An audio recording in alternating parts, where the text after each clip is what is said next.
College की प्राचार्य doctor Saroj Gupta ji को, श्री नवनीत धगट जी को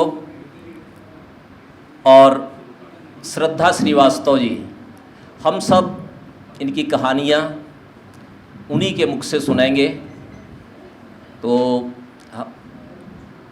और श्री पराग मांदले जी ये हमारे साथ हैं। तो मैं इसमें शुरुआत करते हुए रेखा जी से अनुरोध करूंगा कि वो अपनी कहानी यहाँ आके वाचन करें और हम लोग उसका रसास्वादन लेंगे और एक नई अनुभूति का अनुभव करेंगे।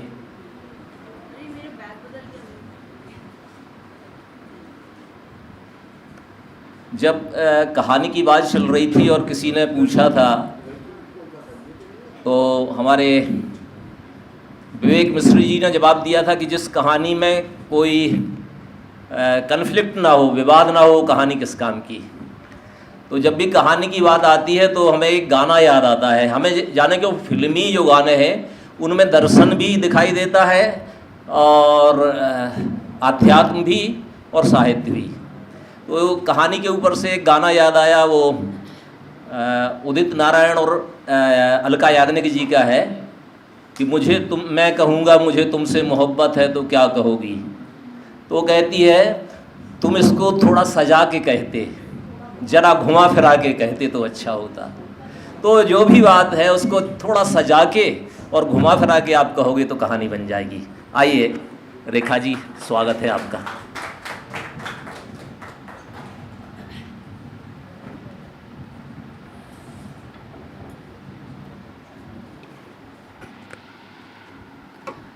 इससे पहले कि मैं अपनी कहानी पढ़ूं, मुझे यह कहते हुए बहुत अंदर से प्रसन्नता है कि जिस महाविद्यालय के इस परिसर में हम इस कार्यक्रम का आयोजन कर रहे हैं, किसी ज़माने में ये पीली कोठी में लगा करता था। और वो गीता मुखर्जी का जो पीली कोठी वाली जो जगह थी, वहाँ पे 86 से लेके 88 तक मैंने अध्यापन का कार्य किया।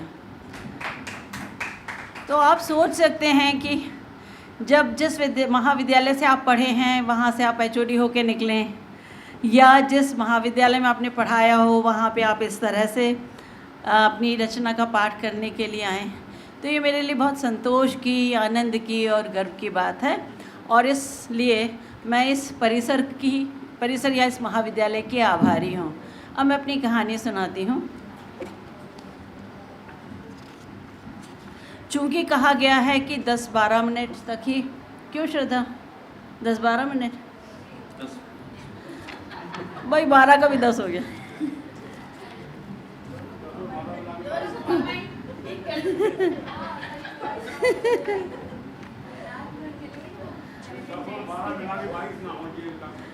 हाँ, तो ये 10 और 12, 10 भी हो सकता है, 12 भी हो सकता है, लेकिन मुझे सुझाया गया कि 22 भी हो सकता है। लेकिन घबराइए नहीं, मैं अपनी छोटी कहानी पढ़ रही हूँ। मैंने इससे कुछ बड़ी सोची थी, लेकिन ठीक है, जो मेरे इस दायरे में, कलेवर में आ रही है, मैं उस कहानी का पाठ आप सबके सामने कर रही हूँ। मुझे अच्छा लग रहा है कि मेरे अग्रज पीढ़ी के रचनाकार यहाँ हैं, मेरे साथ वाली पीढ़ी के रचनाकार यहाँ हैं, और वो बच्चे हैं जिन पे कल टिका हुआ है, जिन्हें हम बहुत उम्मीद से देख रहे हैं। तो आप सबको मेरा नमन। मेरी कहानी का शीर्षक है अपने अपने अलाव। माँ के घर पिछवाड़े में छोटी सी कच्ची ज़मीन। माँ उसमें अपने मन का खेल लेती। किसी कोने में मिर्च तो किसी कोने में धनिया के बीज बिखेर आती। कोई कोना कद्दू का तो कोई गिलकी, बरबटी, लौकी का। वो माँ से कहती, उन्हें सांस लेने के लिए जगह तो दो। हर बार एक ही तरह मुस्कुरा कर कहती, आने तो दें, फिर उन्हें देखेंगे। कहना चाहती थी कि फिर देखना। उसे पता है वे दिन आएंगे तो मैं लड़ूंगी उनसे। हर साल वे दिन आते, झुंड के झुंड हरियाते, माँ तब मोटे काले पॉलीथिन ले आती, मिट्टी, खाद और रेत मिलाकर गाती हुई कुछ देर नम आँखों को जीती, फिर मुझे साथ लेकर एक एक पौधे को रौंपती प्लास्टिक की पन्नियों में, कहती जतन से उखाड़ना। पहले तो मुझे उखाड़ने भी नहीं देती थी कि तुम जड़ें बिखेर दोगी, पर धीरे धीरे मैं सीख गई।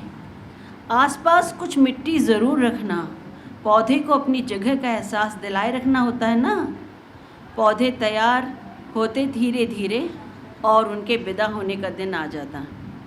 बाबा जैसे मोहल्ला गढ़ते पौधों के, ये लौकी, ये बरबटी, ये कद्दू, फिर ठेले पे रखकर शहर की चौखट से सजी नर्सरी में बेच आते। ज़मीन, आंगन, सब फिर सूना।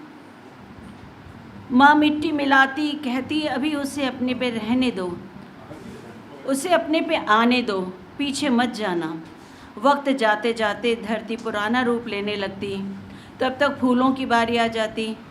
बस सिर्फ तपती धूप में, गर्मी में घर का पिछवाड़ा धरती की दरारों से कराहता। माँ के बचपन की भी अपनी दुनिया थी, पर उनके बाबा के पास एक छोटा सा खेत था। क्यारियाँ बनाते समय पौधे जगह बदलते तो थे, पर वे जिला बदर नहीं होते थे। जहाँ गेहूँ और चने की सुनहरी बालियाँ थीं, ये बालियाँ अन्न में तब्दील होकर सारे परिवार के पेट बुझा दिया करती थी, पेट की आग बुझा दिया करती थी। पेट की आग का तो मेरी माँ के आंगन के पौधों से सगा रिश्ता था। वे आग पौधों की भी बुझाती, पर पौधों की बेदखली। क्या कोई और तरीका माँ जानती भी नहीं थी, या इसलिए कि उसके पास उतनी ज़मीन भी नहीं थी जितने उनके बाबा के पास थी? और अब मेरी बारी। जब घर में पेट की आग का सवाल नहीं है, पर बेटे का कल तो मुँह खाए बाए खड़ा है ना। थोड़ा बहुत जान समझ के इतना तो जानती ही हूँ, घटते घटते ज़मीन का कोई टुकड़ा भले ही मेरे पास ना बचा हो, पर बेटे को बेहतर ज़िंदगी देने का सपना तो पाला ही है ना मैंने। मम्मा मैं सीख लूँगा, आप छोटा बेबी को देख लो ना। बेटे को यूनिफॉर्म पहनाकर तैयार किया, दरवाज़ा खोलकर कैंपस का नज़ारा देख स्कूल भेजने का इरादा बदल दिया। पिंडली पिंडली तक पानी, ये दृश्य बदला है यहाँ से। सारी रात बादलों ने धरती का पोर पोर भिगाया था, तो जब मैंने बेटे से कहा कि आज स्कूल जाना कैंसिल, छोटा बेबी भी परेशान होगा अगर मैं तुम्हें गेट तक छोड़ने जाऊंगी। मेरा इशारा अपनी कॉलोनी के गेट से था। मैंने अपने पेट पर हाथ रखते हुए बेटे को समझाइश दी। वह लगातार समझदार होता जा रहा है, इसलिए उसके जवाब, नहीं मम्मा मैं स्कूल जा सकता हूँ, मैं धीरे धीरे सब सीख लूँगा, ने उसके प्रति मुझे दुलार से भर दिया। मुझे उम्मीद नहीं थी बेटा इतनी समझदारी से स्थितियों का सामना करेगा। यही उसके स्कूल के शुरुआती दिन और यही समय जब मैंने यह बड़ा निर्णय लिया। बेटे की दुनिया में 2 नए अध्याय जुड़े हैं, एक स्कूल और दूसरा मेरे पेट का बढ़ता साम्राज्य। स्कूल से आते ही उसका पहला काम मेरे पेट पर हाथ रखकर छोटा बेबी और उसका हालचाल पूछना, फिर अपने स्कूल की बातें, कपड़े बदलते हुए, फिर कहीं खाने का विचार। बाज़ार जाएं तो सारी चीज़ें छोटा बेबी के लिए, नाम की लंबी लिस्ट जो वह आने वाले का रखेगा। हर दिन उसकी लिस्ट में कोई एक नया नाम शामिल। मेरा प्रयास होता कि बेटे का कम से कम जुड़ाव हो, पर उसकी दुनिया का सबसे महत्वपूर्ण चैप्टर तो यही था। कुछ निर्णय परिस्थितियों के बदलने से कितनी अलग शक्ल ले लेते हैं, यह निर्णय लेते वक्त हमें पता नहीं होता कि आगे परिस्थितियाँ क्या शक्ल अख्तियार करेंगी। अभी तो सिर्फ 5 महीने हुए हैं, लगभग 4.25 महीने का समय और है। कुछ समझ में नहीं आता तो वक्त के हाथों में सौंप देती हूँ सारी परिस्थितियाँ। बेटे की इन नज़दीकियों को कैसे अलगाव दूरी में बदलूं, कुछ समझ नहीं आता। समझ में तो तब भी नहीं आया था जब अपनी आजीविका के लिए मैंने कपकेक बनाने बेक करने शुरू किए थे। पूंजी ना होने से एक बड़ी बेकरी शॉप से संपर्क किया। शर्त ये रही कि मटेरियल वो देगा, अनुपात का संतुलन ही तो स्वाद रचता है। इसलिए मुझे कपकेक्स अपने आंगन के तंदूर में पकाना है, बेक करना है, फिर लेबलिंग, पैकेजिंग, उसकी लगातार माल दुकान पर, सेल ठप्पा सब उनका, मेरा सिर्फ तंदूर।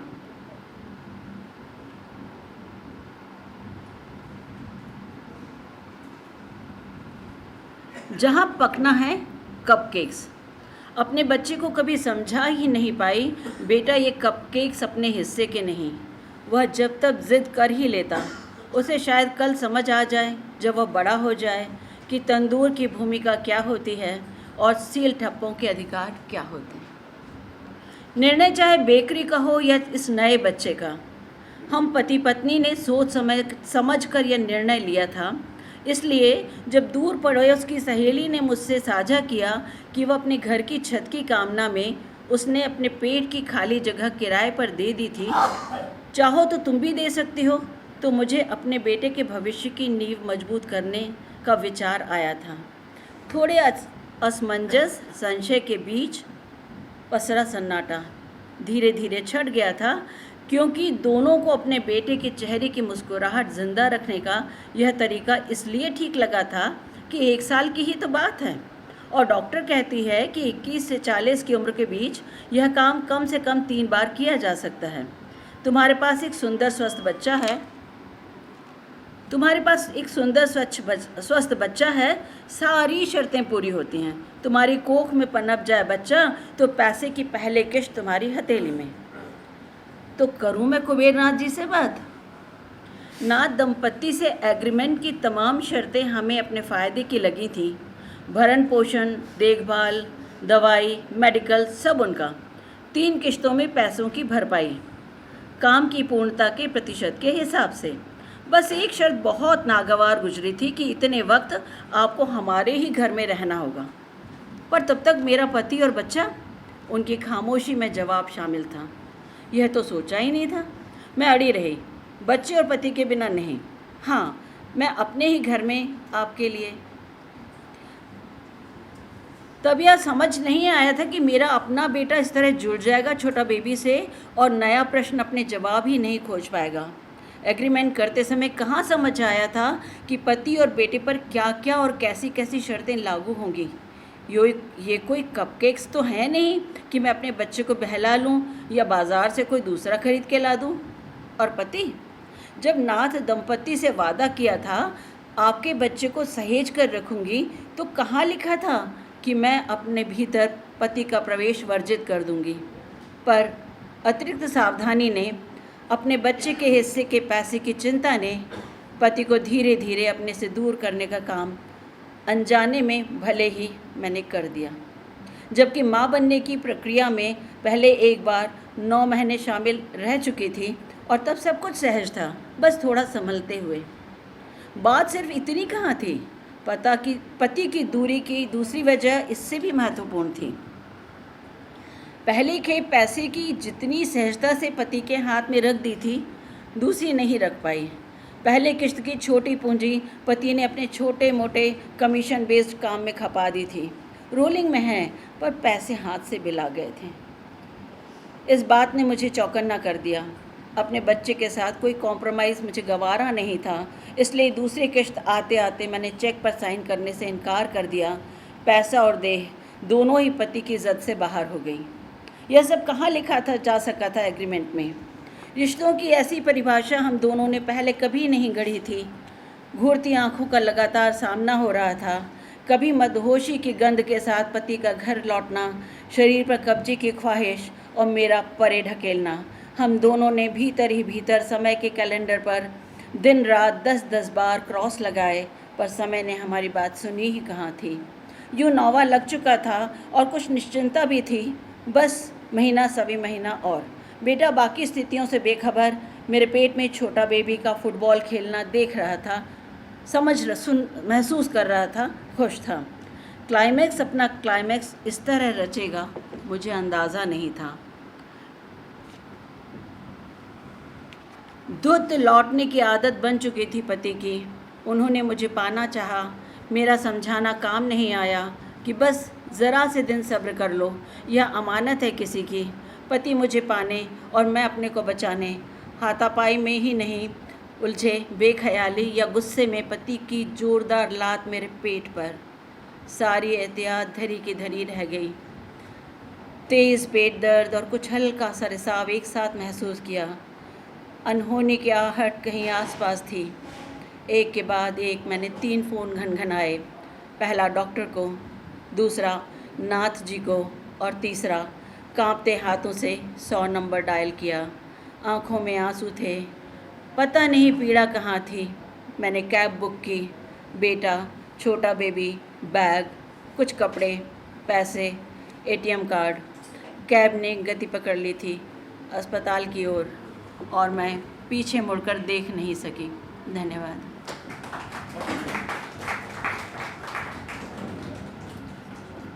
बहुत बढ़िया, धन्यवाद। टाइम में पढ़ी कि नहीं? नहीं, आपने बिल्कुल सही टाइम से पढ़ी और बहुत अच्छी कहानी। तंदूर हमारा, केक अपने अपने अलग। बहुत अच्छा। अब मैं विवेक मिश्र जी को आमंत्रित करता हूँ। आदरणीय विवेक मिश्र अपनी कहानी का वाचन करेंगे।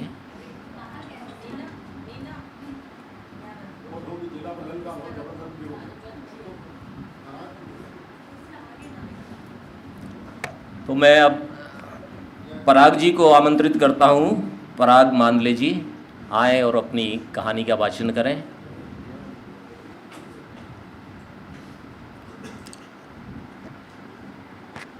प्रेमचंद जी ने कहा है कि साहित्य राजनीति के आगे चलने वाली मसाल है और हम सब साहित्य के रचने वाले भी हैं और उसका समर्थन करने वाले हैं, उसको अपनाने वाले हैं। तो निश्चित रूप से जब भी राजनीति को दिशा निर्देश की, मार्गदर्शन की, मसाल की ज़रूरत पड़ेगी तो साहित्य देगा, साहित्यकार देंगे। आइए, स्वागत है पराग जी।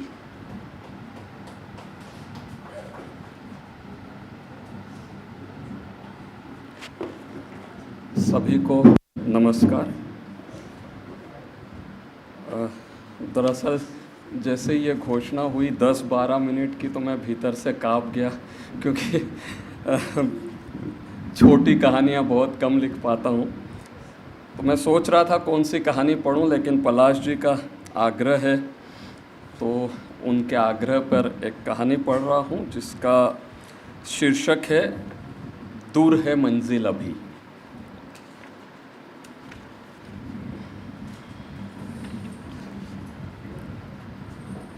शुरू कर रहा हूँ।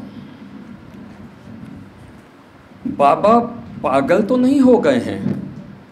सुरेखा ने जब मेरे इरादे के बारे में बच्चों को बताया तो 10 साल के तनय की यह पहली प्रतिक्रिया थी। प्रतिक्रिया त्वरित थी और इतने तेज स्वरों में थी कि अंदर शयन कक्ष में बैठे होने के बावजूद मैं उसे साफ साफ सुन सका था। उसके इस वाक्य ने सुरेखा को अवाक कर दिया। तनय अपने बाबा के लिए ऐसी कोई बात कहना तो दूर, सोच भी सकता है, उसके लिए यही बेहद आश्चर्यजनक था। मगर मुझे न जाने क्यों इस तरह की प्रतिक्रिया का पहले से ही कुछ अनुमान हो गया था। कोई भी बीज बोने से पहले यह जानना बेहतर है कि उस बीज से कैसा पौधा आकार लेगा और वह किस तरह के फल देगा। मूर्ख, तुझे पता है कि तू क्या कह रहा है? 13 साल की तन्वी ने छूटते ही वार किया। तन्वी की इस बात पर मैं चाहकर भी खुश नहीं हो सकता था, क्योंकि मैं यह जानता था कि तन्वी के इस क्रोध के पीछे मेरा समर्थन नहीं, बल्कि तनय पर आक्रमण करने का कोई अवसर हाथ से न जाने देने की उसकी आदत है। उसका अगला ही वाक्य इस बात का सबूत था। वैसे बाबा की इस नई सनक की वजह क्या है माँ? यह तो उनसे ही पूछ ले तो बेहतर होगा। सुरेखा के स्वर में कुछ नाराज़गी थी। मैं जानता था कि बच्चों का मेरे बारे में इस तरह की बातें करना उसे बिल्कुल पसंद नहीं आया था, मगर बच्चों को अपनी राय रखने का पूरा हक देने की मेरी जीत के चलते वह कुछ कह नहीं पा रही थी। जब तुम्हें पता है तो तुम ही क्यों नहीं बता देती माँ? लगता है कि उन्हें समझाने में तुम भी नाकाम होकर हार मान चुकी हो। तन्वी ने कुछ व्यंग से कहा। मैं क्यों उन्हें समझाऊंगी, मगर इतना तो पक्का है कि तुम लोगों को समझा पाना मेरे बस की बात नहीं है। मैं अनुमान नहीं कर पाया कि यह कहते हुए सुरेखा के चेहरे पर किस तरह के भाव हैं। ऐसा बहुत बार होता था। सुरेखा के स्वरों में कई बार मुझे जज्बातों का एक अजीब सा घालमेल महसूस होता था। कई बार वह खुशी से भरी कोई बात भी रोतले स्वर में सुनाती थी और कई बार सामान्य बात भी इस तरह कहती कि सामने वाला समझे कि वह डांट रही है। हालांकि उसके चेहरे के भावों से उसके मन का अंदाज़ा लगाना मुझे आता था, मगर भीतर कमरे में बैठकर इस बारे में अनुमान लगाना संभव नहीं था। बच्चों की इस तरह की प्रतिक्रिया को लेकर मेरे मन में कोई संदेह नहीं था, और संदेह इस बारे में भी नहीं था कि सुरेखा की प्रतिक्रिया क्या होगी। दरअसल सहजीवन के इन 15 वर्षों में तमाम बातों को लेकर हमारे बीच चाहे जितने वैचारिक मतभेद रहे हों, मगर इस तरह के मामलों में उसने हमेशा मेरा साथ ही दिया है। और इस बात को लेकर भी मेरे मन में कतई कोई संदेह नहीं कि ज़्यादातर उसने पूरे मन से मेरा साथ दिया है। यह एक ऐसा धरातल था जिस पर हम दोनों समान थे, मगर बच्चों की बात और थी। जीवन और उसे जीने के तरीके के बारे में मेरी अपनी समझ थी। मैं उसके अनुरूप ही अपने जीवन को ढालने का प्रयास कर रहा था। इस बात में मुझे कोई संदेह नहीं था कि समग्रता से विचार करने पर जिस जीवन शैली को मैं अपना रहा हूँ या अपनाना चाहता हूँ, वही वर्तमान परिस्थितियों में सबसे बेहतर है। मगर मैं यह आग्रह नहीं रखना चाहता था कि मेरी कसौटी को कोई दूसरा भी प्रमाण माने। सबका अपना मानसिक और वैचारिक धरातल होता है और उसी के आधार पर सबकी अपनी अपनी कसौटियाँ। सबको अपनी सोच और रुचि के अनुसार चुनाव की स्वतंत्रता होनी चाहिए, मेरी अपनी बीवी और बच्चों को भी। वैसे हमें समझाना क्या चाहती हैं आप कि बाबा जो करना चाहते हैं वो बिल्कुल ठीक है? न जाने क्यों तन्वी के स्वर में मुझे उद्धटता महसूस हुई। अपनी माँ से बात करने का यह नया ढंग अपना लिया है उसने पिछले कुछ समय से। उम्र के जिस दौर से वह गुजर रही है उसमें उसे अपनी माँ के ज़्यादा से ज़्यादा करीब होना चाहिए, ऐसा मेरा मानना है। मगर पिछले कुछ समय से उसकी अपनी माँ से दूरियाँ बढ़ती जा रही हैं। माँ की हर सीख को वह आरोप की तरह लेने लगी है और फिर मुँहफट तरीके से उस पर लंबी बहस भी करती है। तन्वी की इस बहसबाजी का अंत हमेशा सुरेखा की चिड़चिड़ और खुद तन्वी के रोने से होती है। तन्वी के इस व्यवहार को लेकर सुरेखा ने 1-2 बार मुझसे चर्चा भी की, मगर हर बार मैंने यही कहा कि इस मामले में मेरा बीच में पड़ना ठीक नहीं, इसे उन दोनों को मिलकर ही सुलझाना चाहिए। मगर लगता है कि बात इस तरह बनने वाली नहीं है। न चाहते हुए भी तन्वी से इस बारे में बात करना अब ज़रूरी हो गया है। तन्वी को समझाया जा सकता है, अपने भाई के साथ उसकी जरा भी नहीं बनती। दोनों कुत्ते बिल्ली की तरह बात बात में झगड़ते रहते हैं। सुरेखा तो अक्सर दोनों को टॉम और जेरी कहती है, मगर तन्वी है बड़ी संवेदनशील। जब कभी तन्वी को कुछ कहना समझाना होता है तो मैं उसे बुलाकर अपने पास बैठाता हूँ, उसकी नन्ही हथेली अपने दोनों हाथों में थामता हूँ और फिर मुझे जो कहना होता है कहता हूँ। कभी वह मेरी बात तुरंत समझ लेती है, कभी असहमति प्रकट करती है या अपनी राय रखती है, लेकिन कुछ देर की चर्चा के बाद ज़्यादातर वह मेरी बात से सहमत हो जाती है। यदि बात उसकी किसी गलती से के संबंध में होती है तो उसे स्वीकार कर अक्सर उसकी आंखें पश्चाताप से भीग उठती हैं। तब उसे अपने सीने से लगाकर बड़ी देर तक मैं थपथपाता रहता हूँ। तनय बिल्कुल अलग है। जब भी ऐसा कोई प्रसंग आता है जब मुझे उसकी किसी शैतानी शरारत या गलती के बारे में बात करनी हो तो उसकी प्रतिक्रिया बिल्कुल अलग होती है। मेरी बात शुरू होने के पहले ही एक उकताहट उसके चेहरे पर पसर जाती है। यदि बात गंभीर हुई और उसे अपने भूल का एहसास हो जाए तो वह फिर एक भय उसके चेहरे पर दौड़ जाता है, वरना ज़्यादातर समय वह मेरी बात पूरी होने से पहले ही सॉरी बाबा कहकर भाग खड़ा होता है। मगर अपने आग्रहों को वह आसानी से छोड़ता नहीं है। पिछले साल जब मैंने सिर्फ खादी के कपड़े पहनने का निर्णय लिया तो तन्वी ने बड़ी देर तक मुझसे चर्चा करके इस विषय को ठीक तरह से समझ लिया और मेरे निर्णय से सहमति व्यक्त की। मगर तनय ने ऐसा कुछ नहीं किया। उसे मेरा सिर्फ खादी पहनना आज भी नहीं सुहाता है। मगर यह तो पिछले साल की बात है। फिलहाल मेरे ताज़े निर्णय की जानकारी के चलते बाहर हाल में सुरेखा तन्वी के बीच महाभारत छिड़ी हुई थी। मैं तुम लोगों को कुछ समझाना नहीं चाहती, सिर्फ बाबा ने जो कहा है वह तुम तक पहुंचा रही हूं, सुरेखा कह रही थी। क्यों? क्या बाबा खुद यह बात नहीं कर सकते थे हमसे? तन्वी ने छूटते ही सवाल किया। गलती हो गई मुझसे, जो मैं तुम्हें कुछ बता रही हूँ, सुरेखा ने उकता कर कहा। नहीं, जब तुम बाबा की वकालत कर रही हो तो ठीक ढंग से करो ना। तन्वी के तेवर बरकरार थे। मुझे लगा कि अब मेरा इस बातचीत में हस्तक्षेप करना ज़रूरी है। मैं बाहर हॉल में जाने के लिए उठा ही था कि तनय की आवाज़ मेरे कानों में पड़ी।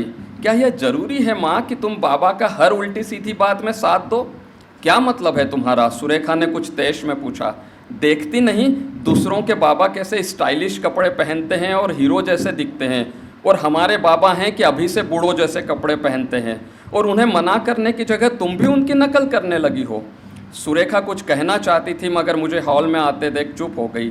तनय के चेहरे का रंग मुझे देखते ही अचानक उड़ गया, शायद यह सोचकर कि उसकी बात मैंने सुन ली है। मैंने अपने चेहरे पर मुस्कान बनाए रखी, मगर मैं देख रहा था कि मेरी मुस्कान भी तनय को आश्वस्त नहीं कर सकी थी और उसके चेहरे का संशय बरकरार था। मुझे यदि बच्चों तक अपनी बात पहुंचानी है तो थोड़ी कूटनीति का सहारा लेना ज़रूरी है। मैंने सोचा बात सौहार्दपूर्ण वातावरण में हो, इसके लिए यह ज़रूरी है कि मैं इस बात को जाहिर ना होने दूं कि मैंने सुरेखा और बच्चों की बातचीत को सुना है। इससे वे खुलकर अपनी बात कह सकने का साहस जुटा पाएंगे। अपनी बात शुरू करने से पहले अचानक मुझे महसूस हुआ कि मानो यह मेरे और बच्चों के बीच नहीं, भारत और पाकिस्तान के बीच वार्ता की शुरुआत है। और यह सोचकर मेरे चेहरे पर सचमुच एक गहरी मुस्कान उभरी। मैंने देखा मेरी इस मुस्कान से तनय के चेहरे का तनाव अचानक लुप्त हो गया था। सोफे पर बैठते ही मैंने दोनों को अपने पास बुलाया। दोनों जब मेरे सामने बैठ गए तो मैंने पूछा, माँ ने तुम्हें कुछ बताया होगा ना? दोनों ने सुरेखा की ओर देखते हुए सहमति में सिर हिलाया। तो फिर तुम दोनों की क्या राय है? मैंने सीधे सवाल किया। राय? दोनों ने चौंक कर एक साथ पूछा। शायद वे मेरे प्रश्न का मंतव्य समझ नहीं पाए थे। देखो, पिछली बार जब मैंने एक निर्णय लिया था तो उसकी तुम्हें सिर्फ जानकारी दी थी, क्योंकि तब मुझे यह लगा था कि जब मैं तुम्हें इस बात की स्वतंत्रता दे रहा हूँ कि तुम्हें क्या पहनना है, इसका निर्णय तुम खुद करो, तो मुझे भी इस बात की स्वतंत्रता है कि अपने कपड़ों का चुनाव मैं खुद कर सकूँ। मैं जानबूझकर कुछ पलों के लिए रुका, अपने कहे की प्रतिक्रिया देखने के लिए। दोनों के ही चेहरों पर मुझे थोड़ी उलझन दिखाई दी। लेकिन इस बार मैं यह निर्णय तुम्हारी सहमति से लेना चाहता हूँ, मैंने कहा। और आपको लगता है कि हम आपके निर्णय से सहमत हो जाएंगे? तनय ने छूटते ही पूछा, और फिर वह अचानक सहम गया। तन्वी उसे घूर कर देख रही थी। उसे भी यह महसूस हुआ कि शायद उसे यह सवाल नहीं करना चाहिए था। क्यों नहीं? मैंने उसके चेहरे के बदलते हुए रंगों को अनदेखा करते हुए कहा। हम यदि बात करेंगे तो किसी एक सहमति पर ज़रूर पहुंच सकते हैं, और वह सहमति आपके निर्णय के उलट हुई तो? इस बार सवाल तन्वी ने किया। मैं उस सहमति का सम्मान करूंगा, मैंने निशंक होकर उत्तर दिया। मैंने देखा तनय के चेहरे की रंगत फिर लौट आई थी और तन्वी शायद मेरे कहे हुए के निहितार्थ को समझने की कोशिश कर रही थी। तो फिर बताओ तुम मुझसे सहमत हो या नहीं? मैंने सोचा भूमिका बहुत हो गई, अब सीधे मुद्दे पर आना ज़रूरी है। नहीं, दोनों ने लगभग एक साथ उत्तर दिया। मुझे उनका यह उत्तर अपेक्षित था, फिर भी मैं मुस्कुराया, यह सोचकर कि किसी बात पर तो दोनों बिल्कुल एकमत थे। क्यों नहीं? क्यों नहीं? मैंने सीधा सा सवाल पूछा। क्या आपको नहीं लगता बाबा कि इस बार कुछ अति हो गई है? तन्वी ने अपने दिल की बात कही, और तन्वी के चेहरे से जाहिर था कि खुद उसके भी दिल में ठीक यही बात थी। क्यों? मैं साइकिल से ऑफिस जाऊं, इसमें अति की क्या बात है? मैंने पूछा। आप इतने बड़े अफसर हैं, क्या यह अच्छा लगेगा कि आप साइकिल से ऑफिस जाएं? इस बार तनय ने पूछा। इसमें बुरा लगने की क्या बात है? मैं उन्हीं को ज़्यादा बोलना देना चाहता था। क्या आपने किसी बड़े अफसर को साइकिल से ऑफिस जाते हुए देखा है? तनय अब भी मोर्चा संभाले हुए था। नहीं, मैंने नहीं देखा है, मैंने सच बोलना ही ठीक समझा। तो? तनय की संक्षिप्त चुनौती। तो क्या? इसका यह मतलब तो नहीं कि साइकिल से ऑफिस जाना बुरा है या मेरे साइकिल से ऑफिस जाने पर कोई रोक है? मेरा सीधा सा सवाल था। आप सारी बातें ऐसी ही क्यों करना चाहते हैं जिन्हें कोई और नहीं करना चाहता? तनय के स्वरों में थोड़ा हताशा और थोड़ी नाराज़गी थी। क्योंकि मैं सबसे अनूठा हूँ, मैंने हंसते हुए कहा। बाबा, यह मजाक की बात नहीं है। तन्वी कुछ संजीदा थी। सॉरी बेटा, पर मैं सचमुच यह समझ नहीं पा रहा हूँ कि मैं जो करना चाहता हूँ उसमें हर्ज क्या है। क्या लीलाराम अंकल साइकिल से ऑफिस नहीं आते? लीलाराम मेरे ऑफिस में चपरासी थे। उनकी बात और है, लेकिन आप तो अफसर हैं, तन्वी ने छूटते ही कहा। उनकी बात क्यों अलग है? क्या वो इंसान नहीं है? पहली बार मेरे स्वर में शायद कुछ रोष उभ रहा था। मेरे कहने का वह मतलब नहीं है बाबा। तन्वी ने तुरंत बात को संभालना चाहा। नहीं बेटा, तुम्हारी बात का वही मतलब है जो मैं समझ रहा हूँ, मगर मैं इस बात से कतई सहमत नहीं हो सकता कि इस मामले में भेद पद की वजह से माना जाए। यदि लीलाराम अंकल के साइकिल से ऑफिस आने में कोई बुराई नहीं है तो फिर मेरे मामले में भी कोई हर्ज नहीं होना चाहिए। लीलाराम अंकल के पास सिर्फ साइकिल है, इसलिए वो साइकिल से ऑफिस आते हैं। आपके पास स्कूटर है, उनकी मजबूरी है साइकिल पर ऑफिस आना, आपकी तो यह मजबूरी नहीं है। इस बार तनय ने मोर्चा संभाला। एक बात बताओ बेटा, कोई काम मजबूरी की वजह से करना ज़्यादा अच्छा है या अपनी इच्छा से करना? मैंने पूछा। अपनी इच्छा से करना, दोनों ने एक साथ कहा। तो यदि मैं किसी मजबूरी की वजह से नहीं बल्कि अपनी इच्छा से साइकिल पर ऑफिस जाता हूँ तो निश्चय ही है लीलाराम अंकल के साइकिल से ऑफिस जाने से बेहतर है। और फिर मेरी इस इच्छा और मेरे इस निर्णय के पीछे ठोस कारण भी हैं। मैंने अपनी बात को और विस्तार दिया। कौन से ठोस कारण है बाबा? तन्वी इस पूरी चर्चा के दौरान पहली बार मुद्दे को समझने की इच्छा वाली मुद्रा में आई थी। मेरी आंखें चमक उठीं। अब आई ना तुम मुद्दे पर। अब तक तो मेरे निर्णय के कारणों को समझे बिना ही तुम दोनों बहस किए जा रहे थे। मेरे स्वरों में थोड़ा उत्साह और थोड़ी उल्हाना थी। आप कारण बता रहे थे। तनय के स्वरों में कुछ उतावलापन था। हाँ भाई, कारण भी बताता हूँ, इतनी हड़बड़ी क्यों करते हो? मैंने मुस्कुरा कर कहा। तनय ने कुछ कहना चाहा मगर तन्वी ने उसे रोक दिया। मैंने बात आगे बढ़ाई। तुम ही तो कहते हो बेटा कि रोज़ स्कूल जाते समय बीच का हाईवे पार करने के लिए कई बार तुम्हें 10-15 मिनट तक ठहरकर प्रतीक्षा करनी पड़ती है, क्योंकि ढेर सारी गाड़ियां एक के बाद एक लगातार आती रहती हैं। मैंने अपने तुणीर में से पहला तीर निकाला। इससे आपके साइकिल से ऑफिस जाने का क्या संबंध है? तनय ने बीच में ही सवाल किया। क्यों नहीं है भला? इसका सीधा सा कारण यही है ना कि सड़क पर गाड़ियों की संख्या बहुत ज़्यादा हो गई है। मैं इसमें से अपनी गाड़ी कम करना चाहता हूँ। मैंने बात पूरी की।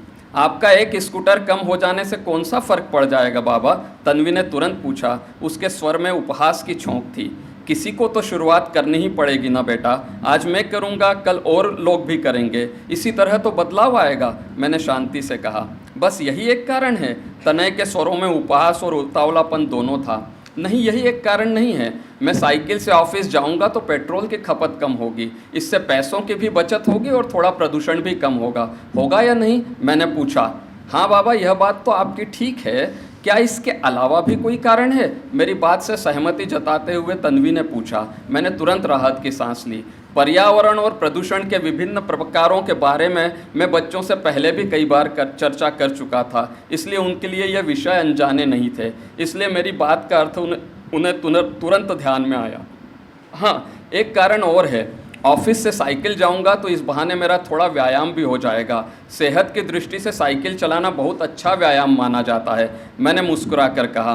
दोनों चुप थे, शायद अब भी अपनी बात पर टिके रहने का कोई तर्क खोज रहे थे। तनय तो निश्चित रूप से इसी उधेड़-बुन में लगा होगा। कुछ पल चुप रहने के बाद आखिर मैंने पूछ ही लिया, तो अब तुम मेरी बात से सहमत हो या नहीं? तो अब आप स्कूटर चलाएंगे ही नहीं? तनय के स्वरों में जाने कौन सी चिंता थी। ऐसा मैंने कब कहा? देखो, घर से मेरा ऑफिस सिर्फ 2.5 किलोमीटर दूर है। शुरुआत में इसी से करना चाहता हूँ। इसके अलावा कभी भी 2 किलोमीटर के दायरे में मुझे कहीं जाना पड़ा तो भी मैं साइकिल को ही वरीयता दूंगा। हाँ, कहीं दूर जाना पड़ा या तुम लोगों को लेकर जाना पड़ा तो फिलहाल मैं स्कूटर का उपयोग करूँगा ही। मेरे इस स्पष्टीकरण पर तनय कुछ बोला नहीं, मगर उसके चेहरे पर से चिंता की रेखाएं कुछ कम हो गई थी। लेकिन बाबा, हमारे यहाँ आपके लिए तो कोई साइकिल है ही नहीं। तन्वी ने अपनी शंका जताई। चिंता मत करो, मैं तुम्हारी साइकिलें नहीं ले जाऊंगा। अपने लिए मैं नई साइकिल खरीदने वाला हूँ, मैंने हंसकर कहा। तनय कुछ देर सोचता रहा, फिर बोला, बाबा आपसे एक रिक्वेस्ट करूँ? हाँ बोलो बेटा, मैंने प्यार से कहा। आप साइकिल लें तो पुराने स्टाइल की साइकिल मत लेना प्लीज़, नई स्टाइल की कोई स्पोर्टी साइकिल लेना। तनय के स्वरों में तीव्र आग्रह था। उसके इस आग्रह की वजह मैं समझ रहा था। अभी छोटा था वह। मेरे कपड़े और मेरा साइकिल चलाना या उसकी दृष्टि में अपने दोस्तों और अन्य लोगों के समक्ष उसकी प्रतिष्ठा का प्रश्न था। शायद उसे लग रहा था नए लुक वाली स्पोर्टी साइकिल शायद उसे अपनी प्रतिष्ठा को बचाने का कोई छोटा सा आधार दे सकेगी। मैं तुम्हारी बात जरूर मानूंगा तनय, मगर इसलिए नहीं कि मुझे पुराने स्टाइल की साइकिल चलाने से अपनी प्रतिष्ठा कम होने का डर है। यह मैं इसलिए करूंगा क्योंकि जिसे तुम नई स्टाइल और लुक वाली स्पोर्टी साइकिल कहते हो वह खुद मुझे भी बहुत पसंद है। मेरे इस जवाब ने तनय को खुश कर दिया। मुझे पता था कि उसके लिए महत्व सिर्फ इस बात का था कि मैंने उसकी बात मान ली, उसके पीछे की वजहों से उसे कोई लेना देना नहीं था। सो बच्चों के विरोध की अपेक्षित कड़ी अग्नि परीक्षा को पार करके आखिर मैं अपने लिए साइकिल खरीदने में कामयाब हो गया। साइकिल लेने के लिए मेरे साथ तनय और तन्वी दोनों गए, मगर उसमें पसंदगी की अंतिम मोहर तनय ने ही लगाई। अगली सुबह जब मैं ऑफिस जाने के लिए तैयार हुआ तो अजीब सी उत्तेजना से भरा हुआ था। मेरी पढ़ाई के दिनों में आज की तरह बच्चे स्कूल के दौरान ही बाइक पर किक मारकर दौड़ते हुए दिखाई नहीं देते थे। न सिर्फ स्कूल बल्कि कॉलेज के दिनों में भी मैंने भरपूर साइकिल चलाई थी, मगर उस दिन मुझे ऐसा लग रहा था मानो मैं जीवन में पहली बार साइकिल चलाने वाला हूँ। बच्चे पहले ही स्कूल जा चुके थे। सामान्य गति से तेज़ धड़कते दिल से मैंने अपना बैग साइकिल के कैरियर पर लगाया। घर से बाहर निकलने से पहले मैंने चोर नज़रों से चारों ओर देखा। उस समय कोई पड़ोसी घर के बाहर दिखाई नहीं दे रहा था। राहत की सांस लेते हुए अचानक मैंने साथ ही साथ शर्मिंदगी का भी एहसास किया। साइकिल से ऑफिस जाने का निर्णय मेरा अपना था और वह मैंने बहुत सोच समझकर और विचार करने के बाद लिया था। इसके बावजूद मैं इस बात से आखिर क्यों बचना चाहता था कि कोई पड़ोसी मुझे साइकिल से ऑफिस जाते हुए देखे। मुझे शर्मिंदगी इस बात की महसूस हुई कि भीतर से अभी भी मैं शायद अपने ही निर्णय पर अमल कर पाने का पूरा साहस नहीं रखता। तनय तो बच्चा था, मगर कहीं न कहीं मैं खुद भी साइकिल से ऑफिस जाने को अपनी प्रतिष्ठा से जोड़कर देख रहा था। साइकिल मैंने गेट के बाहर निकाली और कुछ पलों के लिए सोच में पड़ गया। क्या मैं सचमुच साइकिल से ऑफिस जा पाऊंगा, मैंने सोचा। फिर अपनी सोच में ही मैंने अपने प्रश्न में सुधार किया, क्या मैं ऑफिस तक साइकिल चला पाऊंगा? बंदर चाहे जितना बूढ़ा हो जाए गुलाटी मारना नहीं भूलता। मैं यह सोचकर मुस्कुराया, मैं तो अभी ठीक से अधेड़ भी नहीं हुआ हूँ। यह ठीक है कि बीच में साइकिल चलाए बिना 15-20 साल के लगभग गुजर चुके हैं, मगर मुझे तो सिर्फ 2.5 किलोमीटर दूर ऑफिस ही पहुंचना है। कौन सा साइकिल रेस में भाग लेना है? मैंने घर की ओर देखा। सुरेखा दरवाजे में खड़ी बड़ी उत्सुकता से मेरी ओर देख रही थी। मुझे अपनी ओर देखता पाकर वह मुस्कुराई। बदले में मैं भी मुस्कुराया। फिर अपने आप को हर तरह से हौसला दिलाकर आखिर मैंने पैडल पर पहला पैर मारा। कुछ दूर तक हाथ डगमगाया, मगर फिर मैंने खुद को और साइकिल दोनों को ही संभाल लिया। कॉलोनी से बाहर निकलते समय 2-4 परिचित नज़र आए। मुझे साइकिल पर जाते देखकर उनके चेहरे पर अचरज इस तरह फैला जैसे डोसे का घोल तवे पर फैलता है। बदले में मैंने चेहरे पर एक मुस्कान ओढ़कर नज़रें फेर लीं। मुझे पता था कि यदि मैंने नज़रें मिलाई तो फिर मुझे ठहरकर उनके तमाम प्रश्नों का उत्तर देना पड़ेगा। उस क्षण में किसी तरह के भी प्रश्न का उत्तर देने के मूड में नहीं था। कई सालों के लंबे अंतराल के बाद 2.5 किलोमीटर की दूरी साइकिल से तय करना आसान नहीं होता, यह समझने में मुझे देर नहीं लगी। जब ऑफिस पहुंचकर मैं अपनी कुर्सी पर बैठा तो हाँफ रहा था। मुझे ऐसे लग रहा था मानो मीलों तक दौड़ लगा कर आया हूँ। कुछ पल कुर्सी से पीठ टिका कर मैं अपनी सांसों पर काबू पाने की कोशिश करता रहा। सांस और धड़कन की तेज़ी पर कुछ लगाम लगी तो मैंने रोज़ की आदत के मुताबिक बेल बजाई। यह लीलाराम के लिए उस दिन आई डाक की फाइल लेकर आने का इशारा होता है। कुछ ही पलों में लीलाराम मेरे कमरे में हाजिर हो गए। रोज़ की तरह जब उन्होंने मेरे सामने डाक की फाइल नहीं रखी तो अपने सामने रखे कागज़ पर से नज़रें उठाकर मैंने ऊपर देखा। लीलाराम सामने खड़े थे, मगर उनके हाथ में फाइल की जगह मिठाई का डब्बा था। मुझे अपनी ओर देखता पाकर उन्होंने मुस्कुराते हुए मिठाई का डिब्बा आगे किया। उस डिब्बे में से मिठाई का एक टुकड़ा उठाते हुए मैंने हंसकर पूछा, ये किस खुशी में है लीलाराम जी? सर जी, मैंने नई बाइक खरीदी है, बताते हुए लीलाराम के चेहरे पर गर्व और खुशी के मिले जुले भाव थे। लीलाराम कमरे से बाहर जा चुके थे, मगर मैं अब भी किम कर्तव्य विमूढ़ हो अपने हाथ में रखे मिठाई के टुकड़े को ताक रहा था। बहुत बहुत धन्यवाद। बहुत बढ़िया पराग जी।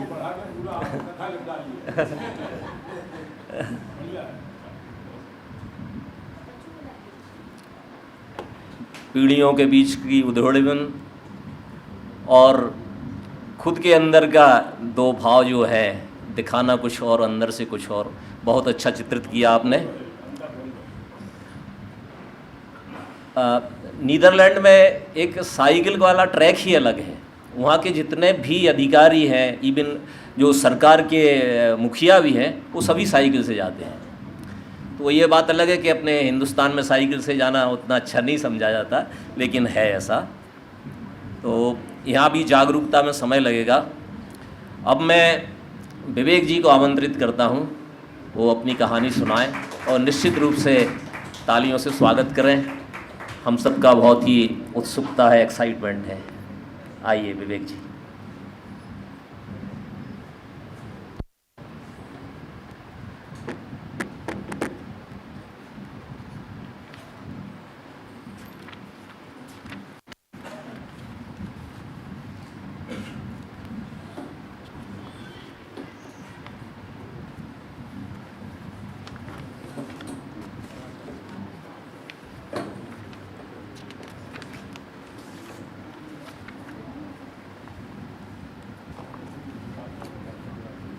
नमस्कार।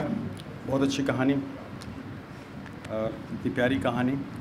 और हम लोग जब भी किसी कार्यक्रम में जाते हैं तो दो तरह के कार्यक्रम होते हैं। एक तो कहानी पाठ का होता है और कहानी पढ़ के चले आते हैं। एक कहानी कार्यशाला का होता है और उसमें जब दिन भर से आप अच्छी कहानी पे बोल रहे हो और शाम के फिर अपनी ही कहानी पढ़नी हो तो सारे प्रतिभागी सोचते हैं कि बेटा अब मैं देखता हूँ तुम कैसी पढ़ते हो।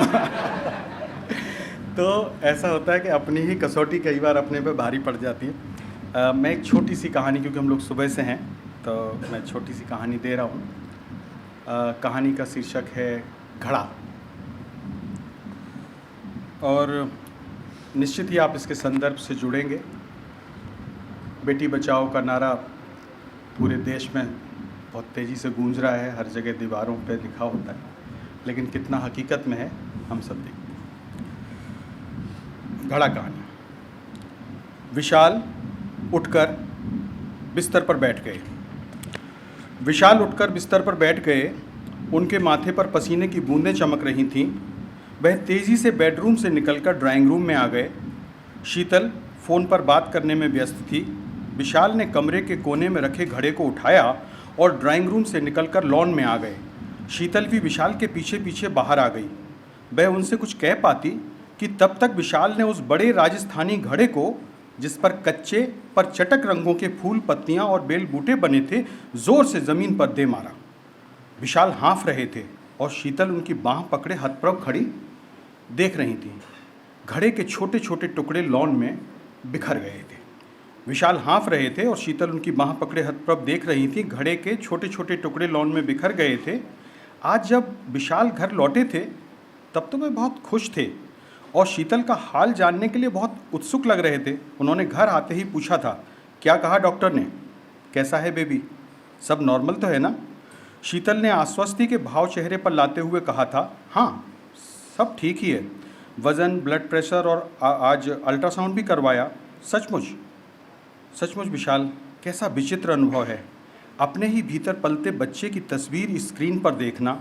उसके छोटे छोटे हाथ पैर तो ऐसे चल रहे थे जैसे उसे मालूम हो कि हम लोग उसे देख रहे हैं। कितना अजीब लगता है ना, अपने भीतर एक और दिल को धड़कते हुए देखना। मैं तो अपने आंसू नहीं रोक सकी। बस बहुत हुआ, अब मैं उसे देखना चाहती हूँ। विशाल की आंखें उत्सुकता और कौतूहल से भरी थीं। उन्होंने शीतल को बीच में ही रोककर पूछा था, कोई समस्या तो नहीं है ना? सब ठीक है ना? काश मैं भी तुम्हारे साथ चल पाता। एनीवे, फाइनली क्या कहा डॉक्टर ने? शीतल ने उनके कंधे पर टंगे बैग को उतारते हुए कहा, डॉक्टर ने कहा बेबी बिल्कुल ठीक है, बस थोड़ा खाने पीने का ध्यान रखना है। मौसम बदल रहा है ना, और मेरा गला भी कुछ ठीक नहीं है, इसीलिए ठंडी चीज़ें खाने और फ्रिज का पानी पीने के लिए मना किया है। शीतल ने कमरे के कोने में रखे एक नए राजस्थानी घड़े की ओर इशारा करते हुए कहा, देखो हॉस्पिटल से लौटते हुए मैं ये घड़ा भी ले आई, अब इसी का पानी पीऊँगी। विशाल की दृष्टि घड़े पर पड़ते ही उन्हें ऐसा लगा जैसे उनकी आंखों में कुछ चुभ रहा हो। कमरे के कोने में रखे मिट्टी के घड़े पर कच्चे पर चटक रंगों से फूल पत्तियां बनी थीं। शीतल ने विशाल की आंखों की ओर देखते हुए पूछा, सुंदर है ना? उन्हें कोई जवाब नहीं दिया, सिर्फ शीतल की ओर देखा। एक बार फिर घड़े को देखा और बेडरूम की ओर बढ़ गए।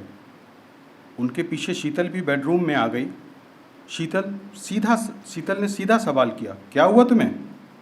विशाल ने थोड़ा रुक कर उत्तर दिया, तुम भी कमाल करती हो, आजकल पानी पीने के लिए कौन घड़ा घर में रखता है, और वो भी इतना बड़ा, कुछ भी उठा लाती हो। फ्रिज का पानी नहीं पीना था तो एक छोटी सी सुराही ले आती, पर यह इतना बड़ा फूल पत्तियों वाला राजस्थानी घड़ा, हटाओ इसे वहाँ से। शीतल बिना कुछ कहे विशाल को देखती रह गई। विशाल, जो ऐसे समय में शीतल का हर तरह से ध्यान रख रहे थे। बच्चे के जन्म का उन्हें शीतल से भी अधिक बेसब्री से इंतजार था। उन्होंने खुद अपने हाथों से बेडरूम में चारों ओर गोल मटोल, गोरे, काले, सांवले, हंसते रोते कई बच्चों के चित्र लगाए थे। पर आज अचानक एक घड़े को लेकर उनका इस तरह गुस्सा होना, शीतल को कुछ समझ नहीं आ रहा था। वह बेडरूम से बाहर आ गई। विशाल कपड़े बदलकर बेडरूम में ही लेट गए। ऐसे समय में जब वह अपनी पत्नी का इतना ध्यान रख रहे थे, उन्हें भी शीतल से इस तरह बोलना अच्छा नहीं लगा था। पर वह घड़ा जिस पर कच्चे पर चटक रंगों से फूल पत्तियां बनी थी, उनकी आंखों में अभी भी चुभ रहा था। उन्होंने आंखें बंद कर लीं, पर अब भी वह उनकी आंखों के सामने था और उन्हें बार बार एक ऐसे गहरे कुएं में खींचे लिए जा रहा था जिसकी गहराइयों में झिलमिलाते पानी पर उन्हें ऐसा ही एक राजस्थानी मिट्टी का घड़ा दिखाई देता था जिस पर कच्चे चटक रंगों से फूल पत्तियां बने थे। वह उस गहरे कुएं के गंदले पानी की सतह पर ऐसे हिलते डुलते हुए तैरता जैसे खुद को डूबने से बचाना चाहता हो, पर धीरे धीरे उसमें पानी भरने लगता और उस घड़े से हाँफती, छटपटाती, बुलबुले बनाती हवा बाहर निकलती। घड़ा हार जाता और आखिर में डूब जाता। विशाल उस घड़े को, उस कुएं को, उस शाम को हमेशा के लिए भूल जाना चाहते थे। विशाल उस घड़े को, उस कुएं को, उस शाम को हमेशा के लिए भूल जाना चाहते थे जिस शाम वह राजस्थान में अपने गांव ढांडेसा में अपनी हवेली के बरामदे में बड़ी बेचैनी से टहल रहे थे। हवेली के भीतर के एक कमरे से किसी औरत के रोने चीखने की आवाज़ आ रही थी। यह विशाल की भाभी की आवाज़ थी। वह गर्भवती थीं और गर्भ 9 महीने से भी ऊपर का हो चुका था। आज दोपहर से ही उन्हें दर्द उठ रहा था। हवेली के भीतर के कमरे में डॉक्टर उनकी जांच कर रही थी। डॉक्टर ने कमरे से बाहर निकलते ही कहा, इन्हें अस्पताल ले जाना होगा। वैसे तो सब ठीक है, पर घर में प्रसव होने पर थोड़ी मुश्किल हो सकती है। पर विशाल के बड़े भाई साहब ने भाभी को अस्पताल ले जाने से मना कर दिया था। विशाल डॉक्टर को शहर छोड़ने चले गए थे, जो गांव ढांडेसा से 20-22 किलोमीटर दूर था। विशाल डॉक्टर को छोड़कर जब तक हवेली में वापस लौटे थे, सूरज डूब चुका था। पर हवेली के बरामदे की बत्तियां नहीं जल रही थीं। भीतर से भाभी की रोने की आवाज़ें आ रही थीं। हवेली के आंगन में कुछ औरतें भाई साहब के 2 खास कारिंदे और दाई, जिसे डॉक्टर के जाने के बाद जचकी के लिए बुलाया गया था, बैठे हुए थे। भाई साहब भाभी के पास कमरे में थे। आंगन के बीच में एक बड़ा राजस्थानी घड़ा रखा था जिस पर कच्चे पर चटक रंगों से फूल पत्तियां बनी थीं। हवेली में एक भयावह सन्नाटा तैर रहा था। आज विशाल को उस घड़े पर बने वो फूल, उसकी गर्दन पर बने बेल बूटे अच्छे नहीं लग रहे थे। दाई ने उठते हुए कहा, मरी हुई बींदड़ी जनी है छोरी ने, और आगे बढ़ते हुए काला कपड़ा घड़े पर ढक दिया। भाभी के रोने की आवाज़ तेज हो गई। भाई साहब कमरे से बाहर आ गए। उन्होंने आंगन में बैठे अपने खास कारिंदों को इशारा किया। दोनों उठकर घड़े की तरफ बढ़े। तभी घड़ा कांप उठा। मिट्टी का बेजान घड़ा, बेल बूटों और फूल पत्तियों वाला घड़ा।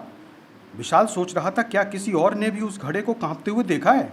घड़ा ही हिला था या धरती हिल रही थी? घड़े की ओर बढ़ते हुए दोनों आदमी ठिठक गए।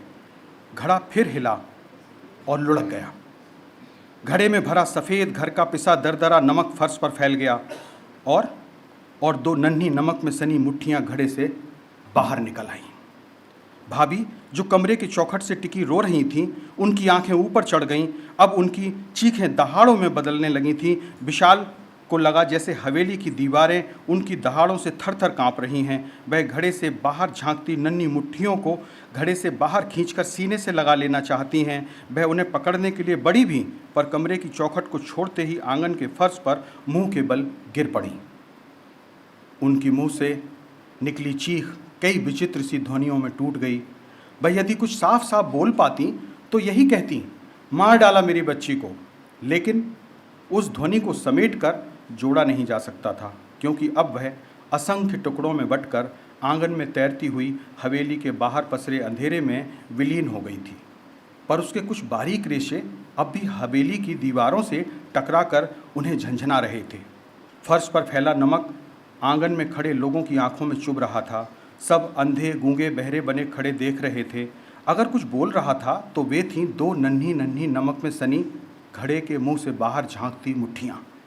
विशाल कांपते पैरों से अपनी आंखें मलते हुए घड़े की ओर बढ़े, पर भाई साहब ने उन्हें बीच में ही रोक दिया। भाई साहब के दोनों खास कारिंदों ने मुट्ठियों को पकड़कर वापस घड़े में ठेल दिया और मुंह पर काला कपड़ा बांध दिया। औरतें भाभी को उठाकर कमरे में ले गईं। भाभी होश में थीं या नहीं, कहा नहीं जा सकता। उनके दांत भिजे हुए थे, आंखें चढ़ी हुई थीं और हाथ पांव एकदम ठंडे पड़ चुके थे। विशाल की आंखों के सामने जैसे अंधेरा छा गया था। अपनी पूरी शक्ति समेटकर वह अपने पैरों पर खड़े रह पाने की कोशिश कर रहे थे। उनके सामने जो कुछ भी घट रहा था वह किसी दुस्वप्न सा धीरे धीरे उनकी आंखों के आगे तिर रहा था। उनके कानों में अभी भी भाभी की चीखें गूंज रही थीं। उन्होंने खुद को संभालते हुए सिर को झटका और हवेली के दरवाजे की ओर लपके, जहां से भाई साहब और उनके 2 आदमी आंगन के बीचों बीच रखे उस घड़े को उठाकर ले गए थे। वह जब तक हवेली के बाहर पहुंचे, भाई साहब की जीप काला धुआं पीछे छोड़ती हुई हवेली से बहुत दूर निकल चुकी थी। वह पागलों की तरह गिरते पड़ते काले धुएं के पीछे भाग रहे थे, पर धुआं उन्हें पीछे छोड़कर फर्राटे से गांव के बाहर बने उस मनहूस कुएं पर जा पहुंचा था, जिसके चारों ओर गहरा सन्नाटा था। कुएं की मुड़ेर पर एक दिया रोशनी देने की नाकाम सी कोशिश कर रहा था। भाई साहब की जीप जिस फर्राटे से कुएं तक पहुंची थी, उसी फर्राटे से वापस हवेली की ओर लौट गई थी। विशाल कुएं की मुड़ेर पर हाथ रखे हाँफ रहे थे। दिए की रोशनी में झिलमिलाते कुएं के पानी में बुलबुले उठ रहे थे। घड़ा डूब चुका था। धन्यवाद।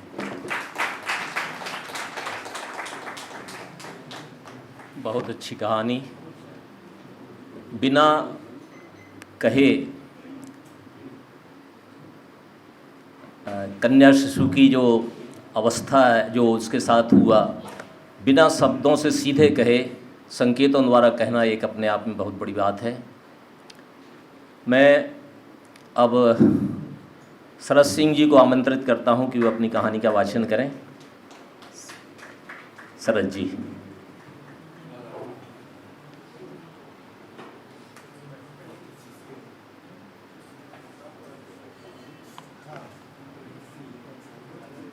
बहुत बहुत धन्यवाद। सर्वप्रथम तो मैं हिंदी साहित्य सम्मेलन को धन्यवाद देती हूँ कि उन्होंने मुझे स्मरण किया, मुझे ये अवसर दिया है। मैं ज़्यादा समय नहीं लूँगी, अगर लंबी कहानी पढ़ूँगी तो इमोशनल अत्याचार हो जाएगा, इसलिए बेहतर यही है कि मैं 10 मिनट की कहानी मैं पढ़ रही हूँ। हो सकता है कि 10 से 11 मिनट हो जाए, लेकिन उससे ज़्यादा नहीं होगा। कहानी का शीर्षक पढ़ना मैं ज़रूरी नहीं समझ रही हूँ, बाद में कहानी पढ़ने के अंत में मैं शीर्षक बता दूँगी। बस आप सबका ध्यान चाहूँगी। उसका नाम था सुखिया, ठीक उसी तरह जैसे अंधे का नाम नैन सुख। सुखिया हमेशा से ऐसी नहीं थी। सुखिया ने बचपन में अपनी माँ को कभी रो रो कर परेशान नहीं किया था। सुखिया की माँ घर के कामों से निवृत्त होकर बचे हुए समय में बीड़ी बनाती थी। माँ जब पास आती तो नन्ही सुखिया अपना दंत विहीन नन्हा सा मुख खोलकर हंस देती। कमर के दर्द से बिलखती माँ उसे देखकर क्षण भर को अपना दर्द भूल जाती। फिर दूसरे ही पल विषादपूर्ण स्वर में बोल उठती, हंस ले करमजली हंस ले, मेरी कोख से जन्मी है, अब जन्म भर तो रोना ही है। हुआ भी यही। सुखिया अभी ठीक से बालिग भी नहीं हुई थी कि ब्याह दी गई। पूरी बालिग होते होते एक बच्चे की माँ भी बन गई और शादी के कुछ साल गुजरते गुजरते एक के बाद एक 3 बच्चे आते गए। सेहत गिर गई, स्तनों में दूध उतरना बंद हो गया। परिवार बढ़ा, लेकिन कमाई छोटी ही रही। अब बच्चों की भूख मारपीट से तो दबाई नहीं जा सकती थी, इसलिए सुखिया ने अपनी एक पड़ोसन की मदद से बीड़ी बनाने का काम जुटा लिया। एक यही काम तो उसका ठीक से जाना पहचाना था। उसने अपने बचपन में अपनी माँ को बीड़ी बनाते जो देखा था, लेकिन 3 नन्ही बेटियों के बीच बैठकर बीड़ी बनाना सुखिया के लिए कोई हंसी खेल नहीं था। एक को भूख लगती तो दूसरी टट्टी पेशाब जाने के लिए निकर उतरवाने के लिए आ खड़ी होती। तीसरी तो अभी गोद में ही थी। सुखिया गोद वाली बेटी को साड़ी बांधकर बनाए गए झूले में डालकर पास में बैठ जाती, मगर जब झूले वाली बेटी झूले में पड़ी पड़ी पेशाब कर देती और झूले से पेशाब की धार नीचे बहने लगती तो सुखिया को बीड़ी पत्ते और तंबाकू का सूपा तत्काल हटाना पड़ता, वरना पत्ते और तंबाकू खराब हो जाते। इतनी सारी मुसीबतों से जूझती हुई सुखिया बीड़ी बनाकर जब ठेकेदार के पास ले जाती तो वह उनमें दर्जनों खोट निकालकर पैसे काट लेता। 50 की जगह 20-25 रुपयों तक नौबत आ जाती। झुंझलाई हुई सुखिया घर लौटती तो अपनी बेटियों पर बरस पड़ती। आखिर उसकी खीज और क्रोध कहीं तो निकलता ही। घर में चीख पुकार भरा दारुण वातावरण निर्मित हो जाता। ऐसी परिस्थितियों में सुखिया नाम भर की सुखिया रह गई थी। अब अगर उसका नाम सुखिया से बदलकर दुखिया कर दिया जाता तो किसी को आश्चर्य नहीं होता। यूँ तो सुखिया अपनी ज़िंदगी से तंग आ गई थी, लेकिन उसका हौसला टूटा नहीं था। तीसरी बेटी तनिक बड़ी हुई, इतनी कि अपनी बहनों के साथ खेल में रमी रह सके, तो उसने सोचा कि ऐसे तो ज़िंदगी कटने से रही, कुछ तो करना ही होगा। पति तो पहले ही 3 बेटियों के साथ उसे छोड़कर दूसरी के साथ जा बैठा है। अब जो भी करना था उसे अपने दम से करना था। अपनी उसी पड़ोसन से सलाह मशवरा करने के बाद सुखिया को यह विचार पसंद आया कि साप्ताहिक हाट में जाकर सब्जी बेची जाए। कौन लाएगा मंडी से सब्जियां? सुखिया को पता था कि उसकी मदद करने वाला कोई नहीं है। अब इसके सिवा कोई चारा नहीं था कि सुखिया स्वयं सब्जी मंडी जाए। आखिर साप्ताहिक हाट की सुबह आ ही गई। सुखिया एक टोकरी और एक खाली बोरी लेकर सब्जी मंडी पहुंची। सब्जियों से भरे हुए बोरे और उन्हें खरीदने के लिए चल रही मारामारी को देखकर सुखिया घबरा गई। फिर साहस करके वह भी कूद पड़ी भाव ताव के मैदान में। 15-20 मिनट में उसने वे सारी सब्जियां खरीद ली जिन्हें वह हाट में बेच सकती थी। अब समस्या थी सब्जियों को घर ले जाने की। हाट तो दोपहर से लगनी शुरू होती थी। चिंता में डूबी सुखिया सोच ही रही थी कि उसे किसी ने टोका। अरे भौजी, तुम यहाँ कहाँ? राजू था, उसके मोहल्ले का लड़का। हाट के लिए सब्जी लेने आई थी, सुखिया ने जवाब दिया। ले ली? राजू ने पूछा। हाँ, मगर अब घर कैसे ले जाऊँ ये सोच रही हूँ। ऑटो रिक्शे वाले बहुत मांग रहे हैं और टेम्पो स्टैंड दूर है। सुखिया चिंतित स्वर में बोली। बस इतनी सी बात भौजी, चलो मैं ले चलता हूँ तुम्हारी सब्जियाँ और तुम्हें भी। मोपेड है मेरे पास, चलो तुम मेरे पीछे बैठ जाओ। राजू मुस्कुरा कर बोला।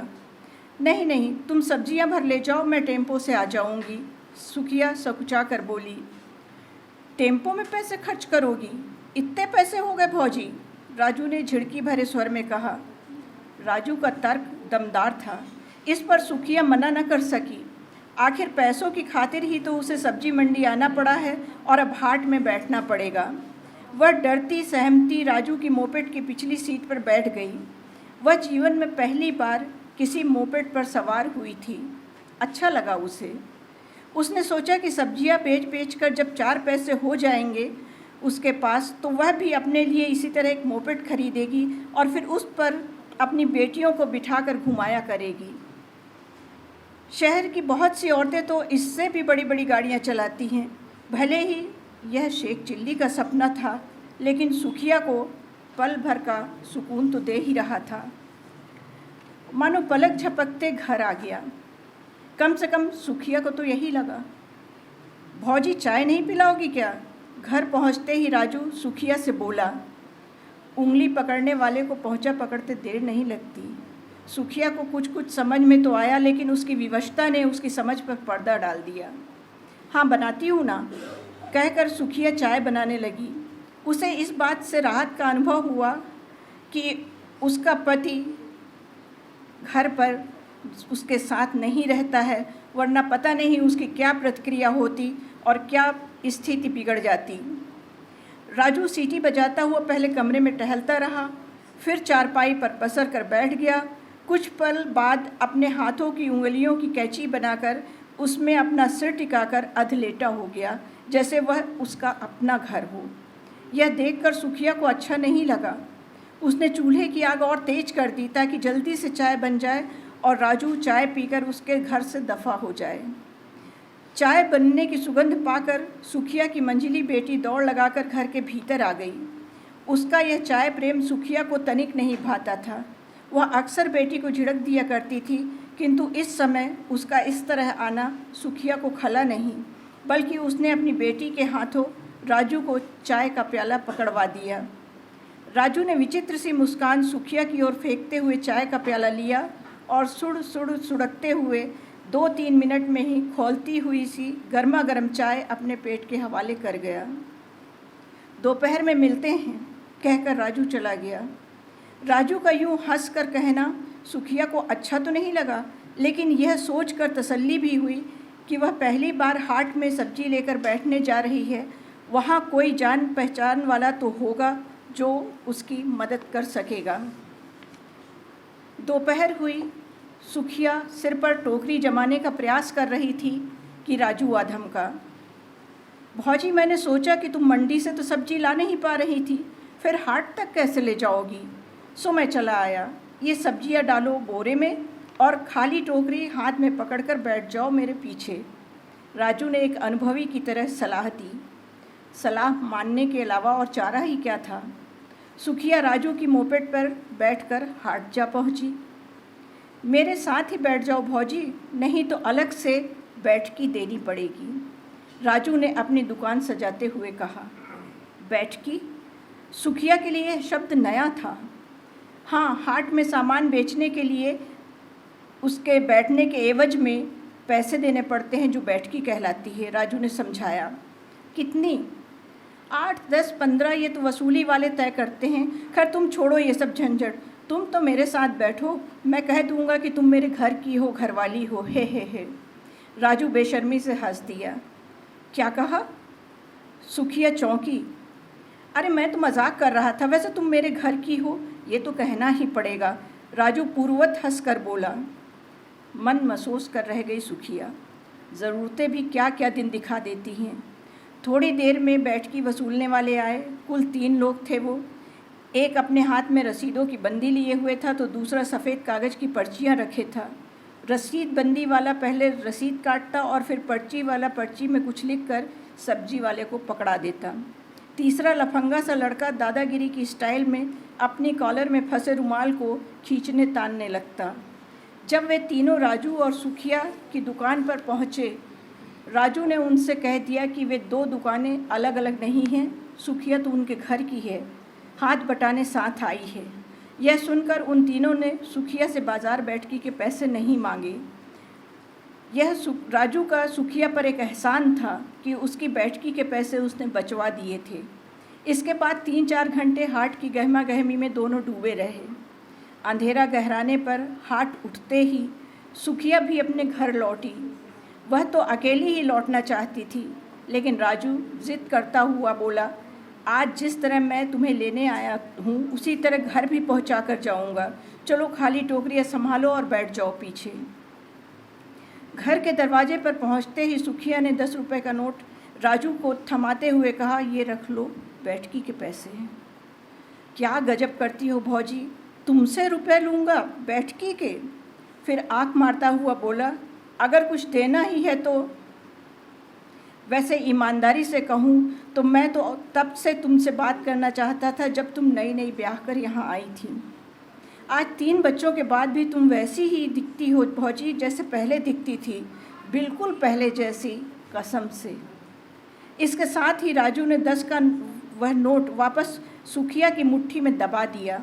इस प्रक्रिया के दौरान उसने अपने दोनों हाथों से सुखिया की मुट्ठी पकड़ी और अपने सीने से लगा लिया। सुखिया काँप कर रह गई। संकेत स्पष्ट था, अनपढ़ ही सही, लेकिन सुखिया थी तो औरत ही। राजू के जाने के बाद भी सुखिया के शरीर से कपकपी नहीं गई। वह तो शादीशुदा है, अकेली भले ही है, भले ही उसका पति उसके साथ नहीं रह रहा है, लेकिन उसका तलाक भी नहीं हुआ है, फिर भी राजू यह दुस्साहस कर रहा है। वह हताशा से भरकर ज़मीन पर बैठ गई। उसे लगा कि अगर वह पूरी तरह से अकेली होती तो क्या होता। वह सोचने लगी, बैठकी तो देनी ही होगी उसे। अब हाट वसूली वालों को बैठकी दे या राजू को उसकी मनचाही बैठकी। राजू को बैठकी नहीं देगी तो वह उसकी मदद नहीं करेगा, लेकिन राजू की बैठकी की वसूली का क्या कोई अंत होगा? वसूली वालों की बैठकी तो 10-15 रुपए पर जाकर ठहर भी जाएगी, मगर राजू की बैठकी? यदि वह इस बारे में अपने परिवार वालों को बताए, परिचितों को बताए, तो मारपीट और बदनामी के सिवा कुछ भी हाथ नहीं आएगा। उसे जो कुछ करना है खुद ही करना पड़ेगा। हो सकता है कि उसके परिवार वाले या जो पति उसे फ़िलहाल तो छोड़ गया है, लेकिन अपनी मर्दानगी दिखाने के लिए राजू से मारपीट करने पे उतर आए, उससे और भी बदनामी होगी। सुखिया सोच विचार कर ही रही थी कि उसकी सबसे छोटी बेटी आकर उसके कंधों से चिपट गई। उसी पल उसके मन में यह बुरा सा विचार कौंधा कि यह बैठकी उसके बाद उसकी बेटियों से भी तो वसूल सकता है राजू। मन में यह घिनौना विचार आते ही बौखला गई सुखिया। इस एक ख्याल ने सुखिया को तत्क्षण निर्णय पर पहुंचा दिया। उसने तय किया कि अगले हाट में वह अपनी अलग दुकान लगाएगी, वसूली वालों को बैठकी भी देगी। वह राजू से कोई मदद नहीं लेगी, भले ही उसे मंडी से सिर पर सब्जी ढोनी पड़े, भले ही उसे हाट तक सब्जी ढोनी पड़े, भले ही उसे हाट में बैठने को अच्छी जगह ना मिले। राजू जैसे लोगों को समझना होगा कि औरत कमज़ोर नहीं है। गरीब की लुगाई, सबकी भौजाई जैसी घटिया कहावतें अब नहीं चल सकती हैं। मैं अपने दम पर अपने परिवार का सहारा बनूंगी, सुखिया ने सोचा, और उसके समूचे शरीर में मानो एक हल्केपन की लहर दौड़ गई। दिमाग का सारा तनाव गायब हो गया। कहते हैं ना कि एक पल का निर्णय पूरी ज़िंदगी को स्वर्ग या नर्क बना सकता है। यह निर्णय सुखिया ने ले लिया था। निर्णय लेते ही सुखिया का दिल हल्का हो गया और वह अपनी बेटी को गोद में बिठाकर दुलारने लगी। इस कहानी का शीर्षक था बैठकी। धन्यवाद।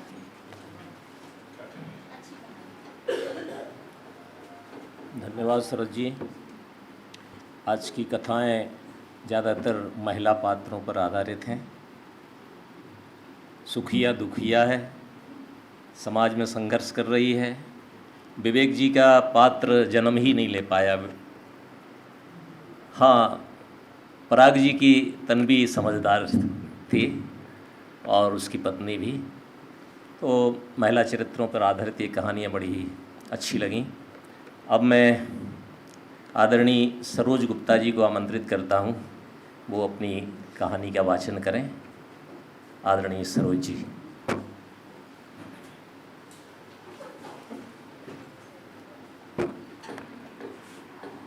बहुत बहुत धन्यवाद आदरणीय भाई साहब।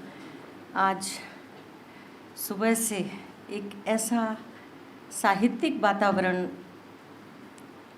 महाविद्यालय में बना है कि ऐसा लग रहा है कि प्रतिवर्ष जब जब हम मुंशी प्रेमचंद जी की जयंती मनाएं, इस तरह की कार्यशालाएं होती रहें। अभी अभी कुछ दिन पहले ही हम लोग वर्धा गए थे।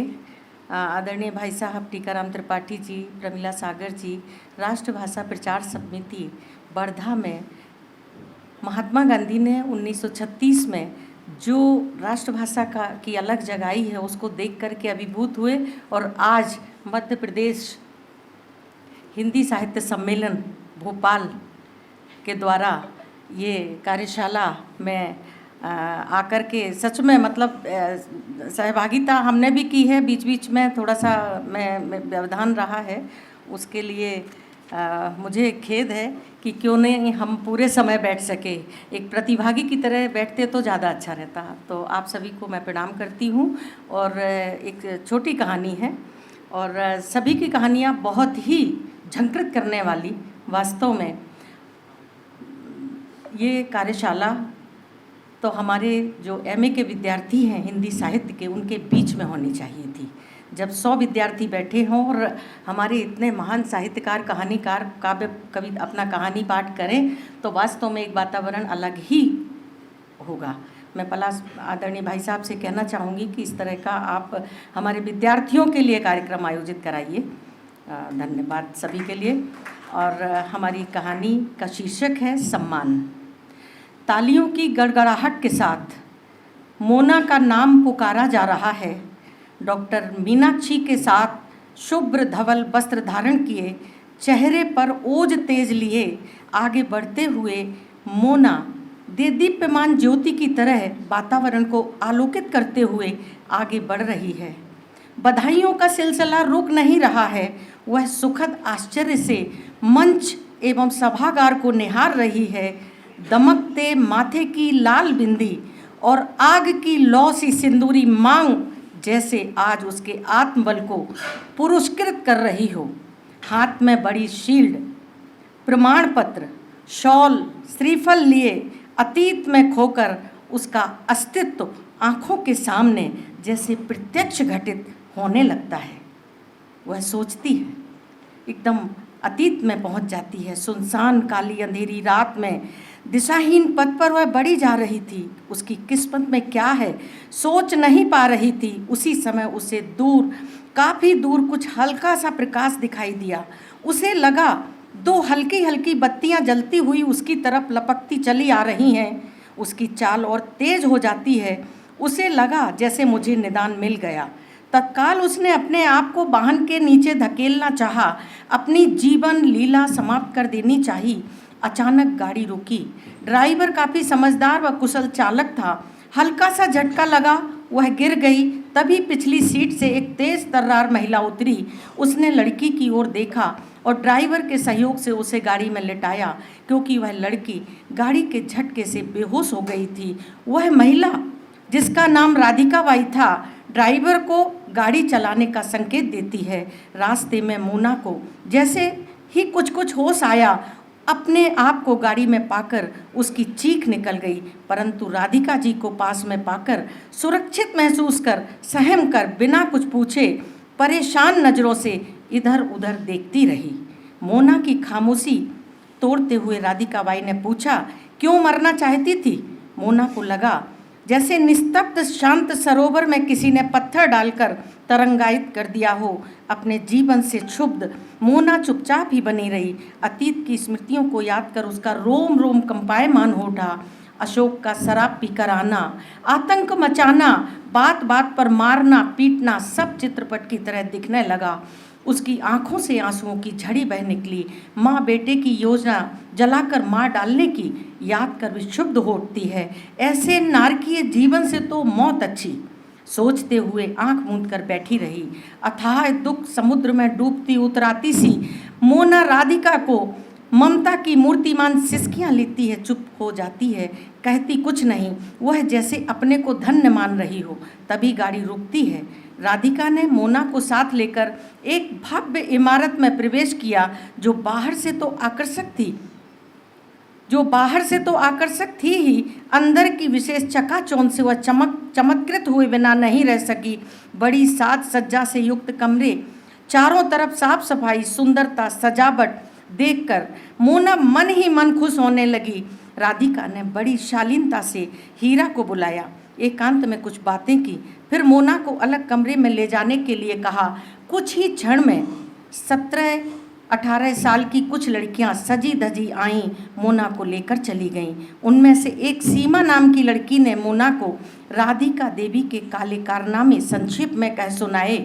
परेशान सी मोना सोचने लगी, अब क्या होगा। एक मुसीबत से उबरी न थी कि दूसरी मुसीबत सामने आ गई। इसी पशोपेश में उसे रात भर नींद नहीं आई। उसकी तंद्रा तब भंग हुई जब उसने अपने सामने राधिका देवी को पाया। राधिका देवी ने उसके मन की दशा को भांपकर बड़े प्यार से मोना से कहा कि धिक्कार है तुम जैसी कमसिन लड़कियों को जो खुदकुशी करना चाहती हैं। क्या नहीं है तुम्हारे पास? खूबसूरत हो, जवान हो, फिर मरने की बातें क्यों?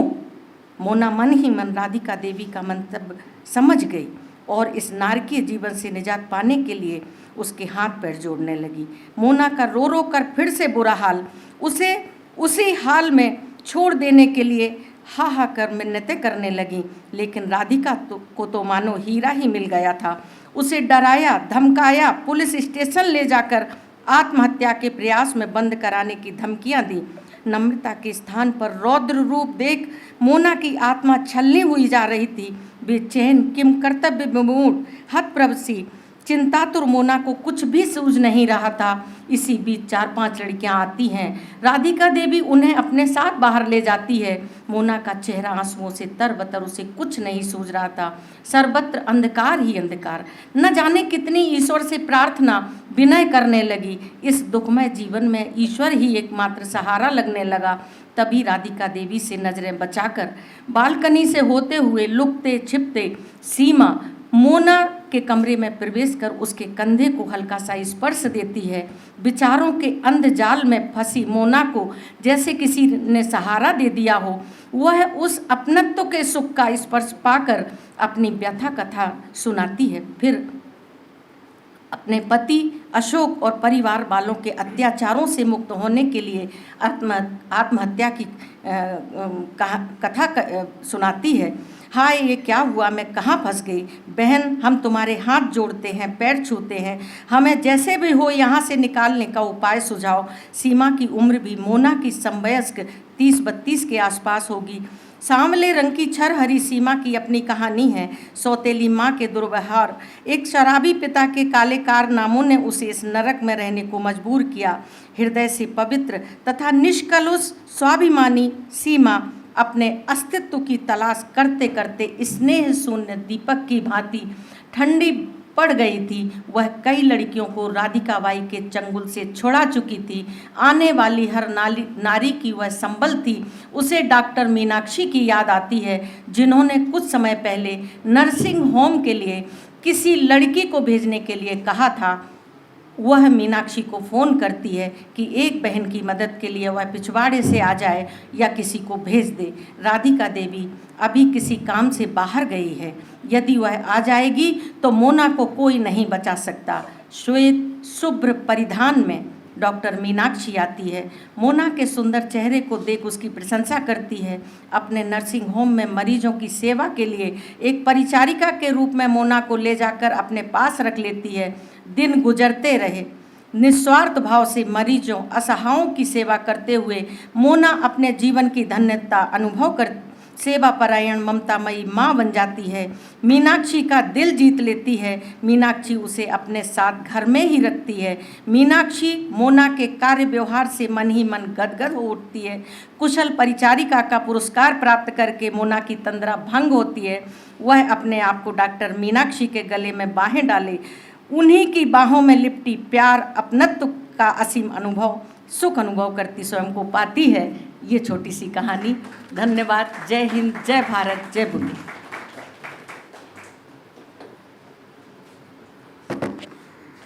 अंत तो गत्वा मोना जीत गई, सुखांत हुआ। ऐसे ही शरद जी की सुखिया का भी सुखांत हुआ। अब मैं नवनीत धगड़ जी से अनुरोध करूंगा कि वो आए अपना कथा वाचन करें।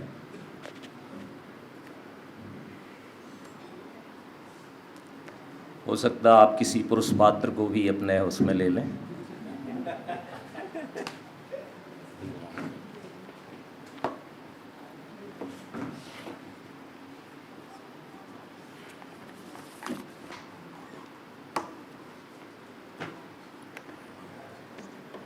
नमस्कार। सबसे पहले तो मैं मध्य प्रदेश हिंदी साहित्य सम्मेलन का आभार व्यक्त करना चाहूँगा कि मुझे इस बड़ी मंच पर अपनी छोटी सी कहानी रखने का अवसर प्रदान किया है। बहुत नहीं चल जा थैंक यू। आवाज़ पहुँच रही होगी आप तक? आवाज़ पहुँच रही? मैं साहस नहीं कर पा रहा था कि कोई बड़ी कहानी यहाँ लेके आऊँ। संयोग से छोटी सी कहानी, लघु कहानी कह लीजिएगा इसको, वो लेके आया हूँ। और मुझे खुशी है कि इस कहानी के साथ में मैं इस आयोजन का समय प्रबंधन भी कर सकूँगा कुछ 5-7 मिनट में, 10 मिनट में मेरी कहानी ख़त्म हो जाएगी। आज इस आयोजन के प्रतिभागी बच्चों का एक परिचय सत्र था। उस परिचय सत्र में मुंशी प्रेमचंद की बहुत सी रचनाओं की बातें आईं। बच्चों ने जिन कहानियों का जिक्र किया, उल्लेख किया, उसमें मुंशी प्रेमचंद की कई कहानियाँ थीं। केवल एक बच्चे ने पंच परमेश्वर कहानी की चर्चा की थी, और मुझे मालूम नहीं कि वो बच्चा भी है कि नहीं है यहाँ। पंच परमेश्वर कहानी मुंशी प्रेमचंद जी ने सन 1916 में लिखी थी और सरस्वती में प्रकाशित हुई थी ये कहानी, और हम लोगों के स्कूली पाठ्यक्रमों में ये कहानी शामिल होती थी, हम लोग पढ़ते थे। बड़ी आदर्शवादी कहानी, भावुक कर देने वाली और हम लोगों के मनों को प्रभावित करने वाली ये बहुत ज़बरदस्त कहानी रही मुंशी प्रेमचंद की पंच परमेश्वर। तो मुझे ऐसा लगता है कि यहाँ जितने वरिष्ठ जन हैं उनमें से लगभग सभी ने पंच परमेश्वर पढ़ी होगी, और जिन्होंने पंच परमेश्वर पढ़ी होगी वो मेरी इस लघु कथा तक पहुँचने में सफल हो सकेंगे आसानी से। मैं चाहता था कि इस कहानी का थोड़ा सा संक्षेप भी बच्चों तक पहुँचाऊँ, लेकिन मुझे उसकी अब आवश्यकता नहीं लग रही। कुल मिला के एक आदर्शवादी कहानी है, न्यायप्रियता की कहानी है। इस कहानी का शीर्षक मैंने रखा है मुंशी जी पंच परमेश्वर के गांव में। चाय पान के टपरे पर फर्शी से बनी बेंचों पर कुछ युवक मोबाइल पर और कुछ कहीं में मशगूल थे। एक युवक ने मुंह में भरा गुटखा गर्दन तिरछी करके पीछे से सड़क के किनारे थूका, होठों पर उंगली फेरी और सामने खड़े धोती कुर्ता पहने बुजुर्ग को ऊपर से नीचे तक देखते हुए पूछा, कहाँ से हो बाबा? बुजुर्ग ने उत्तर दिया, लमही, जिला बनारस। बड़ा लालपुर का नाम तो सुना होगा आपने, उसी के पास से। अच्छा, लमही। युवक थोड़ा चौंका, नाम क्या लिखते हैं? धनपत राय श्रीवास्तव। युवक ने एक पल उन्हें गौर से देखा। श्रीवास्तव, किसका घर तलाशते हैं? अलगू चौधरी का। युवक के माथे पर बल पड़े, जैसे कुछ याद कर रहा हो। फिर सिर हिलाकर बोला, अलगू चौधरी? बाबा, इस नाम का तो कोई रहता नहीं इस गांव में। घनी मूछों वाले बुजुर्ग ने सहज भाव से दूसरा नाम लिया, और जुम्मन शेख? युवक ने मुंह का बचा हुआ गुटखा चबाया, गर्दन मोड़ी, पिच से थूका, गमछे से होंठ पोंछे, खखार कर गला साफ किया और बोला, काहे मूड डिस्टर्ब कर रहे प्रभु? कौन कौन से नाम ले रहे? लमही वही ना, मुंशी प्रेमचंद का जन्म गांव, राष्ट्रपति पुरस्कार पाया गया गांव है ना, फुल्ली कंप्यूटराइज्ड विलेज। कोई चुनाव नाव का चक्कर है का? बुजुर्ग क्षण भर के लिए असहज हो गए, जैसे उन्होंने कहना चाहा, मैं ही प्रेमचंद हूँ, असली नाम धनपत राय श्रीवास्तव है। प्रेमचंद नाम मेरे मित्र मुंशी दयानारायण निगम ने दे दिया था। पर वे चुप रहे। क्षण भर रुककर उन्होंने चारों ओर नज़र दौड़ाई, सोचने लगी, बरसों हुए इस गांव में आया था, पंचायत नाम से एक कहानी लिखी थी, बाद में वही पंच परमेश्वर के नाम से जानी गई। उनकी दृष्टि गांव के सक्रिय रास्तों पर ठहर गई, जैसे किन्हीं यादों में खोए हुए हों। वे बुदबुदाए, गांव तो वही है, पर लगता है बहुत बदल गया। युवक बोला, फिर बोला, कोई चुनाव ना कर है। इतने में झब्बा पैजामा पहने, सिर पर जालीदार टोपी लगाए दूसरा युवक वहां पहुंच गया। पहला युवक हुए बोला, अरे मियाँ, इधर आइए जरा, सुनिए तो चचा का सवाल। पूछ रहे जुम्मन शेख देंगे। दूसरे युवक ने आश्चर्य से बुजुर्ग को देखा, जुम्मन शेख? अरे वे तो हमारे वालिद के जन्नत से नसी खालू रहे, बरसों हुए उनको गुजरे। और चौधरी? युवक ने गहरी सांस ली। उनका जमीन मरहूम जुम्मन शेख के खेत से लगी रही, वे भी कब के चल बसे। बेटा, उनकी कोई आस औलाद? हाँ, खानदान तो है, गांव के बूढ़े पुराने बताते हैं कि उन दोनों के चले जाने के बाद में कुछ बरस तक सब ठीक ठाक चलता रहा। फिर घर ज़मीन को लेकर झगड़ा हुआ, नाप जोख हुई, पटवारी आया, पुलिस आया, कोर्ट कचहरी का चक्कर शुरू, और मामला बरसों तक लटका रहा। आखिर अलगू चौधरी के पोते ने मरहूम जुम्मन शेख के ज़मीन देखभाल करने वाले खानदानी को गोकशी के झूठा इल्ज़ाम में फंसवा दिया और हवालात भिजवा दिया। पहला युवक गौर से सुन रहा था, वह बीच में ही बोल पड़ा, कहा, उस गौहत्यारे वाले का किस्सा सुना रही हो, झूठा फंसवाए थे उसको। दूसरा युवक का स्वर अचानक सख्त हो गया, और क्या, झूठे ही फंसवाए हैं अलगू चौधरी के पोते, और कौन। पहले युवक का चेहरा तमतमा उठा, तुम लोगों की जात और करतूत ऐसा ही है। दूसरा युवक एक कदम आगे बढ़ा, जबान संभाल के, जात पे मत उतर, बात जैसी बात कर। पहला युवक बिदका, हमारा बस चले तो तुम सबको जेल में डलवा दें। दूसरे युवक ने अपनी टोपी संभाली, बहुत देखे तुम्हारे जैसे, अपनी औकात में रह। बात बढ़ी, गिरेबान तक पहुंची, धक्का मुक्की शुरू हो गई। देखते ही देखते दोनों गुत्थम गुत्था हो गए। पास में पड़े पत्थर हाथों में आ गए। राहगीरों की भीड़ जमा हो गई। कुछ लोग बीच बचाव करने लगे। ज़्यादा लोग बिना कुछ जाने अपना फैसला सुनाने में जुट गए। कोई मोबाइल निकाल कर वीडियो बना रहा था, कोई एक पक्ष की हिमायत कर रहा था। वहाँ न्याय करने वाले कम और फैसला सुनाने वाले ज़्यादा थे। उन्मादी भीड़ गाली गलौज के साथ में चिल्लाने लगी, मार, छोड़ मत, एक पत्थर और, आज हिसाब बराबर कर ही दे। प्रेमचंद स्तब्ध खड़े थे। उनकी आंखों के सामने अपनी ही कहानी का क्लाइमैक्स और दृश्य उभर आया। थोड़ी देर बाद जुम्मन अलगू के पास आए और गले मिलकर रो पड़े। आंसुओं ने दोनों के मन का मेल धुल गया। मित्रता की मुरझाई लता फिर हरी हो गई। यूँ कहानी उन्हें अपने ही शब्द आज जैसे स्वप्न जैसी लग रही थी। ईदगाह फातिहा शेख महमूद का रचनाकार मौन खड़ा था। उसके चेहरे पर गहरी थकान, अवसाद और असहाय करुणा उतर आई थी।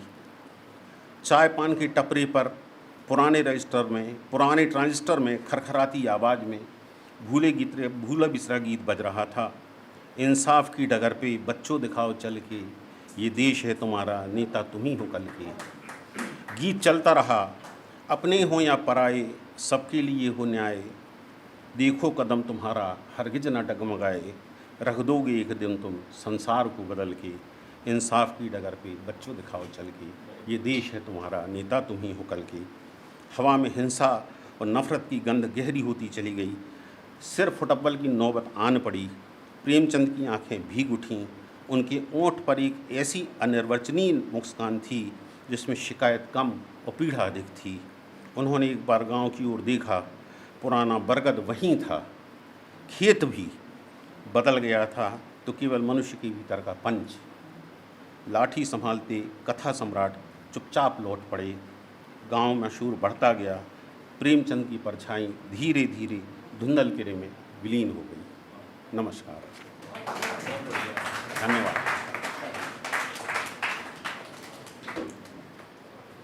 धन्यवाद ढगट जी, बढ़िया सीधा प्रसारण जैसे देख रहे हो।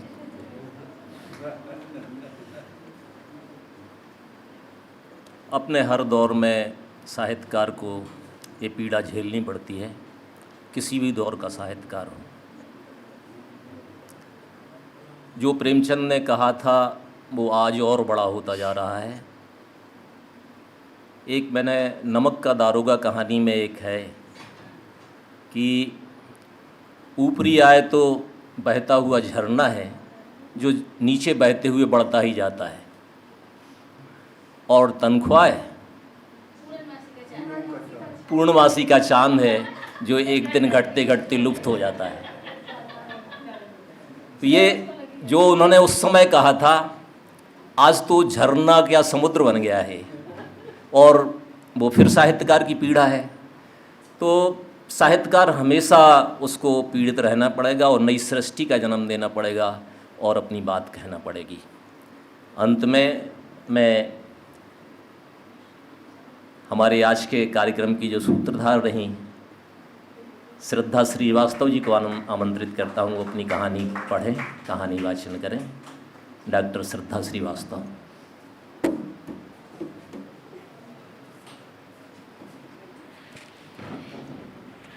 मुझे खुद ऐसा लग रहा है कि बस बहुत हो गया, लेकिन प्रतिभागी कुछ अभी भी ठहरे हुए हैं, लगातार एकटक हमें सुन रहे हैं। आप सब अपनी शाम यहाँ गुजारने आए हैं, तो आप सभी को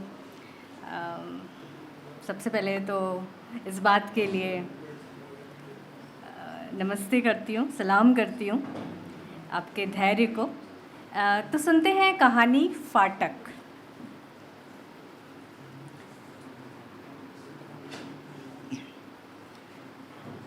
उसने खुद को भूलना चाहा और भूल गई। अपने परिचय को छिपाना चाहा और वह हो गया। उसने वह राह पकड़ी जिसे किसी ने देखा न हो और वह संभव हुआ। कोई एक था जिसे रहने न देने में वह कामयाब रही। अब नेहा अपने वांछित कवच में है। फिर उसने छलांग लगाई, कस्बे से शहर, शहर से महानगर। महानगर में वो अपनी पहचान छिपा भी सकती है और अपने को बेहतर महसूस करा सकती है। ऐसा सोचकर वह महानगर नौकरी करने आ गई। अपार्टमेंट की खिड़की खोलकर खड़ी रही कि हवा उसे छू ले, पर हवा आई नहीं। सुंदर सा दृश्य उस ओर है, पर उसे पकड़ना ज़रा मुश्किल है। नेहा 20 साल की नवयुवती नहीं है, वो 30 साल की युवती है जिसने जीवन के उतार चढ़ाव देखे हैं। उसका जीवन कविता की तरह सरल नहीं रहा, अब वो भी पहले की तरह सरल नहीं रही। कब कितना और कितना नपा तुला बोलना है, इसका खूब अभ्यास कर लिया है। अपनी मेहनत के बल पर साल भर में एक अखबार में काम करते करते विज्ञापन कंपनी में आ पहुंची है। अपने लिखने की खूबी के कारण, अपनी कल्पना की उड़ान के कारण अगली उड़ान वो और लंबी भरना चाहती है। अब हर चीज़ ऑनलाइन बेची जाती है। इधर आसमान में एक विज्ञापन दागो, उधर से दनादन ऑर्डर आने शुरू हो जाते हैं। उसके प्रत्युत्तर में नेहा जितनी तेज है, अपने मामले में कम रफ्तार। टूथपेस्ट ख़त्म हो गया तो दबा दबा कर काम चला लेगी, और शक्कर नहीं है तो बिना शक्कर की चाय पी लेगी। अगर वो काम के किसी दावपेच में फंसती है तो अपने से कहती है, सुन, किसी से कुछ पूछो मत, गूगल से पूछो। किसी से पूछोगी तो लोग समझेंगे तुम्हें कुछ आता नहीं है, गूगल सब बता देता। यह मंत्र उसकी सहेली सुमिता ने उसके कान में फूंका था। वह अपनी वर्क प्लेस में बहुत कम बोलती है। हंसी मजाक के फव्वारे छूटते हैं, पर उस पर एक छींटा भी नहीं पड़ता। एक और जुमला उसके दिमाग में था जो उसने स्कूल डेज में सुन रखा था। वहाँ बहुत बोला जाता है कि लड़की हंसी यानी फंसी। तो नेहा ने इसका बहुत अभ्यास किया कि गंभीर दिखूं, जैसे चेहरे के हाव भाव पर नकाब डालने का अभ्यास कि चेहरे के भाव कोई पढ़ ना पाए। मार्क्स एंड स्पेंसर में डिस्काउंट चल रहा है, 3000 की 2000 में मिल रही है। ऑनलाइन मेकअप में कहाँ कितनी छूट मिल रही है। डियोर की 8000 की लिपस्टिक 4000 में मिल रही है। कहाँ नया पब खुलने वाला है। कुछ न कर रहे हो तो शॉपिंग। इन बातों में नेहा का मन लगता नहीं था। उसका मन और खुद वह बिल्कुल गोभी के रेगिस्तान की तरह थे, जिनको पार कर पाना मुश्किल था। उसे पार कर पाने की कोशिश में था, पर रेगिस्तान में फूल कहाँ। फूल नहीं तो उड़ती तितलियाँ नहीं। एक जसविंदर है, उसका कलीग, जो नेहा से बातें करने का मौका तलाशता है। जसविंदर स्त्री रिझाऊ लटके झटके मारने वालों से अलग था। उसकी सीट नेहा के पीठ की ओर थी और पीठ से वो काम के बीच बीच में नेहा को देखता। काम के सिलसिले में दोनों की बातचीत होती, पर एकदम छोटी। जसविंदर का मन करता वो थोड़ी लंबी बात करे। उसने बताया, यूं ही बताया, अगले हफ्ते मैं 4 दिन की छुट्टी पर रहूँगा, बाहर जा रहा हूँ। नेहा ने पूछा, कहाँ? उसने कहा, कोटकपूरा। कोटकपूरा? नेहा ने आश्चर्य से बुदबुदाई, हाँ, नवाब कपूर ने बसाया था ना, इसीलिए कोटकपूरा। ये पंजाब का एक गांव है, जसविंदर बोला। फिर क्षण भर रुककर कहा, इधर मेरा भाई भी कनाडा से आ रहा है 2 साल बाद, वो वहाँ लॉ पढ़ रहा है। उसने भी ये कहा है कि वहाँ की प्रसिद्ध खाने की चीज़ें लाना। अच्छा, नेहा ने कहा। हाँ, उसने कहा, जानती हैं, कोटकपूरा 3 चीज़ों के लिए जाना जाता है। वह कौन सी 3 चीज़? नेहा ने जिज्ञासा से पूछा। इसी बीच चाय आ गई। हाँ, एक डोडा मिठाई। नाम सुना है आपने? हाँ, सुना है, खाई भी है। हमारे यहाँ की सारी मिठाइयों में बड़ी ऊंची है, यानी महंगी है। सफ़ेद से अलग भूरी रंगत की, चॉकलेटी रंग की और दानेदार। किससे बनती है? खोए की? नहीं, खोए की नहीं। वह पूछती चली गई। बताता हूँ। एक पहलवान साहब हुआ करते थे, पहलवान ने बनाई थी डोडा। डोडा का जन्म कोटकपूरा में हुआ। फिर जसविंदर ने कहानी सुनानी शुरू कर दी कि इसकी जन्म की कहानी ये है कि 1947 में पाकिस्तान से पहलवान हंसराज इसे लेकर आए थे। हंसराज पहलवान ने अंकुरित गेहूँ, दूध, घी, मलाई, मेवे को औटा कर बर्फ़ी बनाई थी, जो टॉनिक की तरह थी, और अपने पहलवान साथियों को खिलाते थे। कोटकपूरा में इसी डोडा नाम से डोडा चौक भी है। वहाँ से मिठाई 7 समुंदर तक जाती है, कनाडा, ऑस्ट्रेलिया, अमेरिका।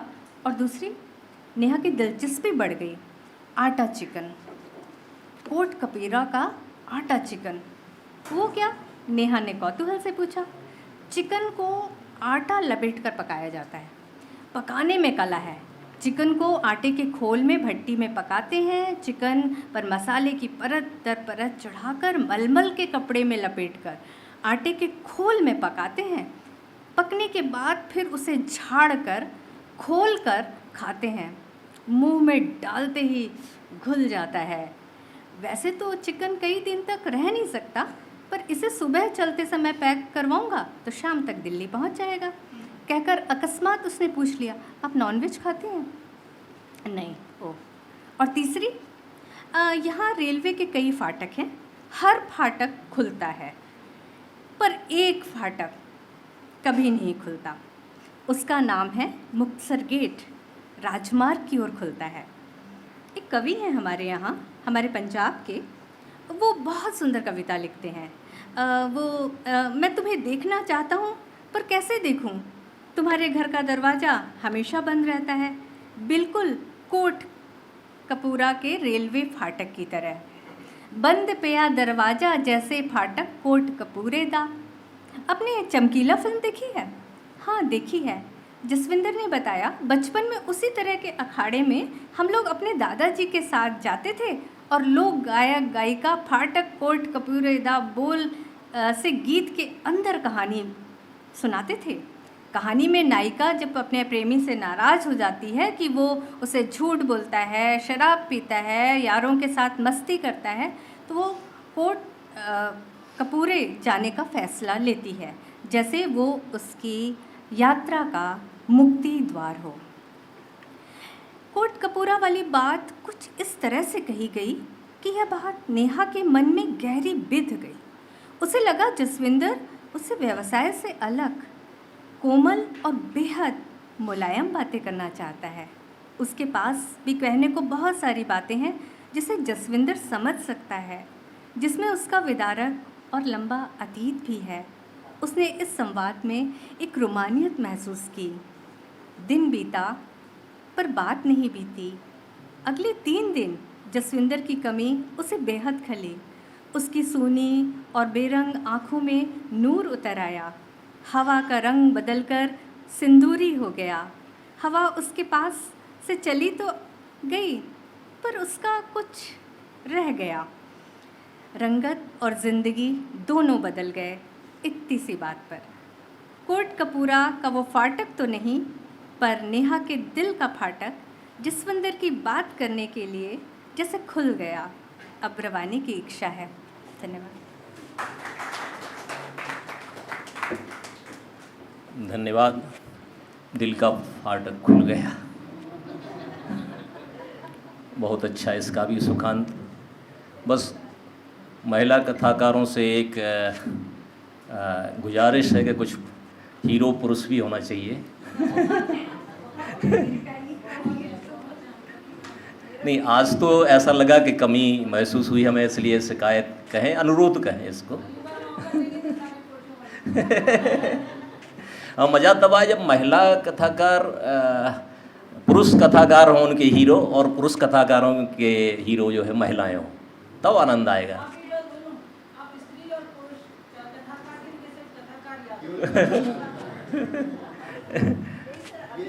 नहीं तो फिर आप लोग उन पात्रों से क्यों आकर्षित हैं? ज़्यादा आकर्षण तो उन्हीं के प्रति है। ठीक है। बहुत अच्छा सत्र रहा।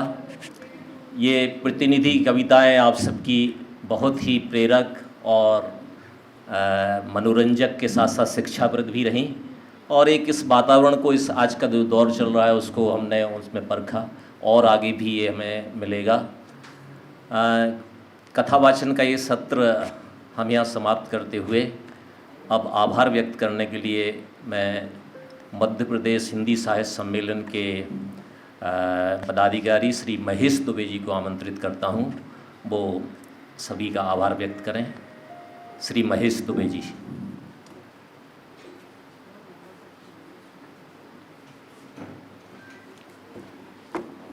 प्रेमचंद जयंती समारोह में आयोजित 2 दिवसीय कार्यशाला में आज के दिन विशेषकर रिसोर्स पर्सन के रूप में पधारे कथाकार श्री महेश कटारे जी, श्री विवेक मिश्र जी, प्रोफेसर रेखा कस्तवार जी, doctor Sharad Singh ji, professor Saroj Gupta ji, doctor श्रद्धा श्रीवास्तव जी, आप सबका आभार व्यक्त करता हूँ।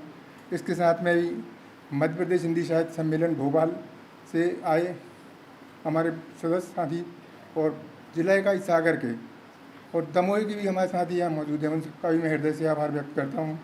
और इसके अंत में कहना चाहूँगा कि जिनके बिना ये कार्यशाला संभव नहीं थी, वो हमारे सभी प्रतिभागी जो विभिन्न महाविद्यालयों से आए और उन्होंने आज कार्यशाला में भाग लिया, उन सबका भी मैं हृदय से आभार व्यक्त करता हूँ। धन्यवाद।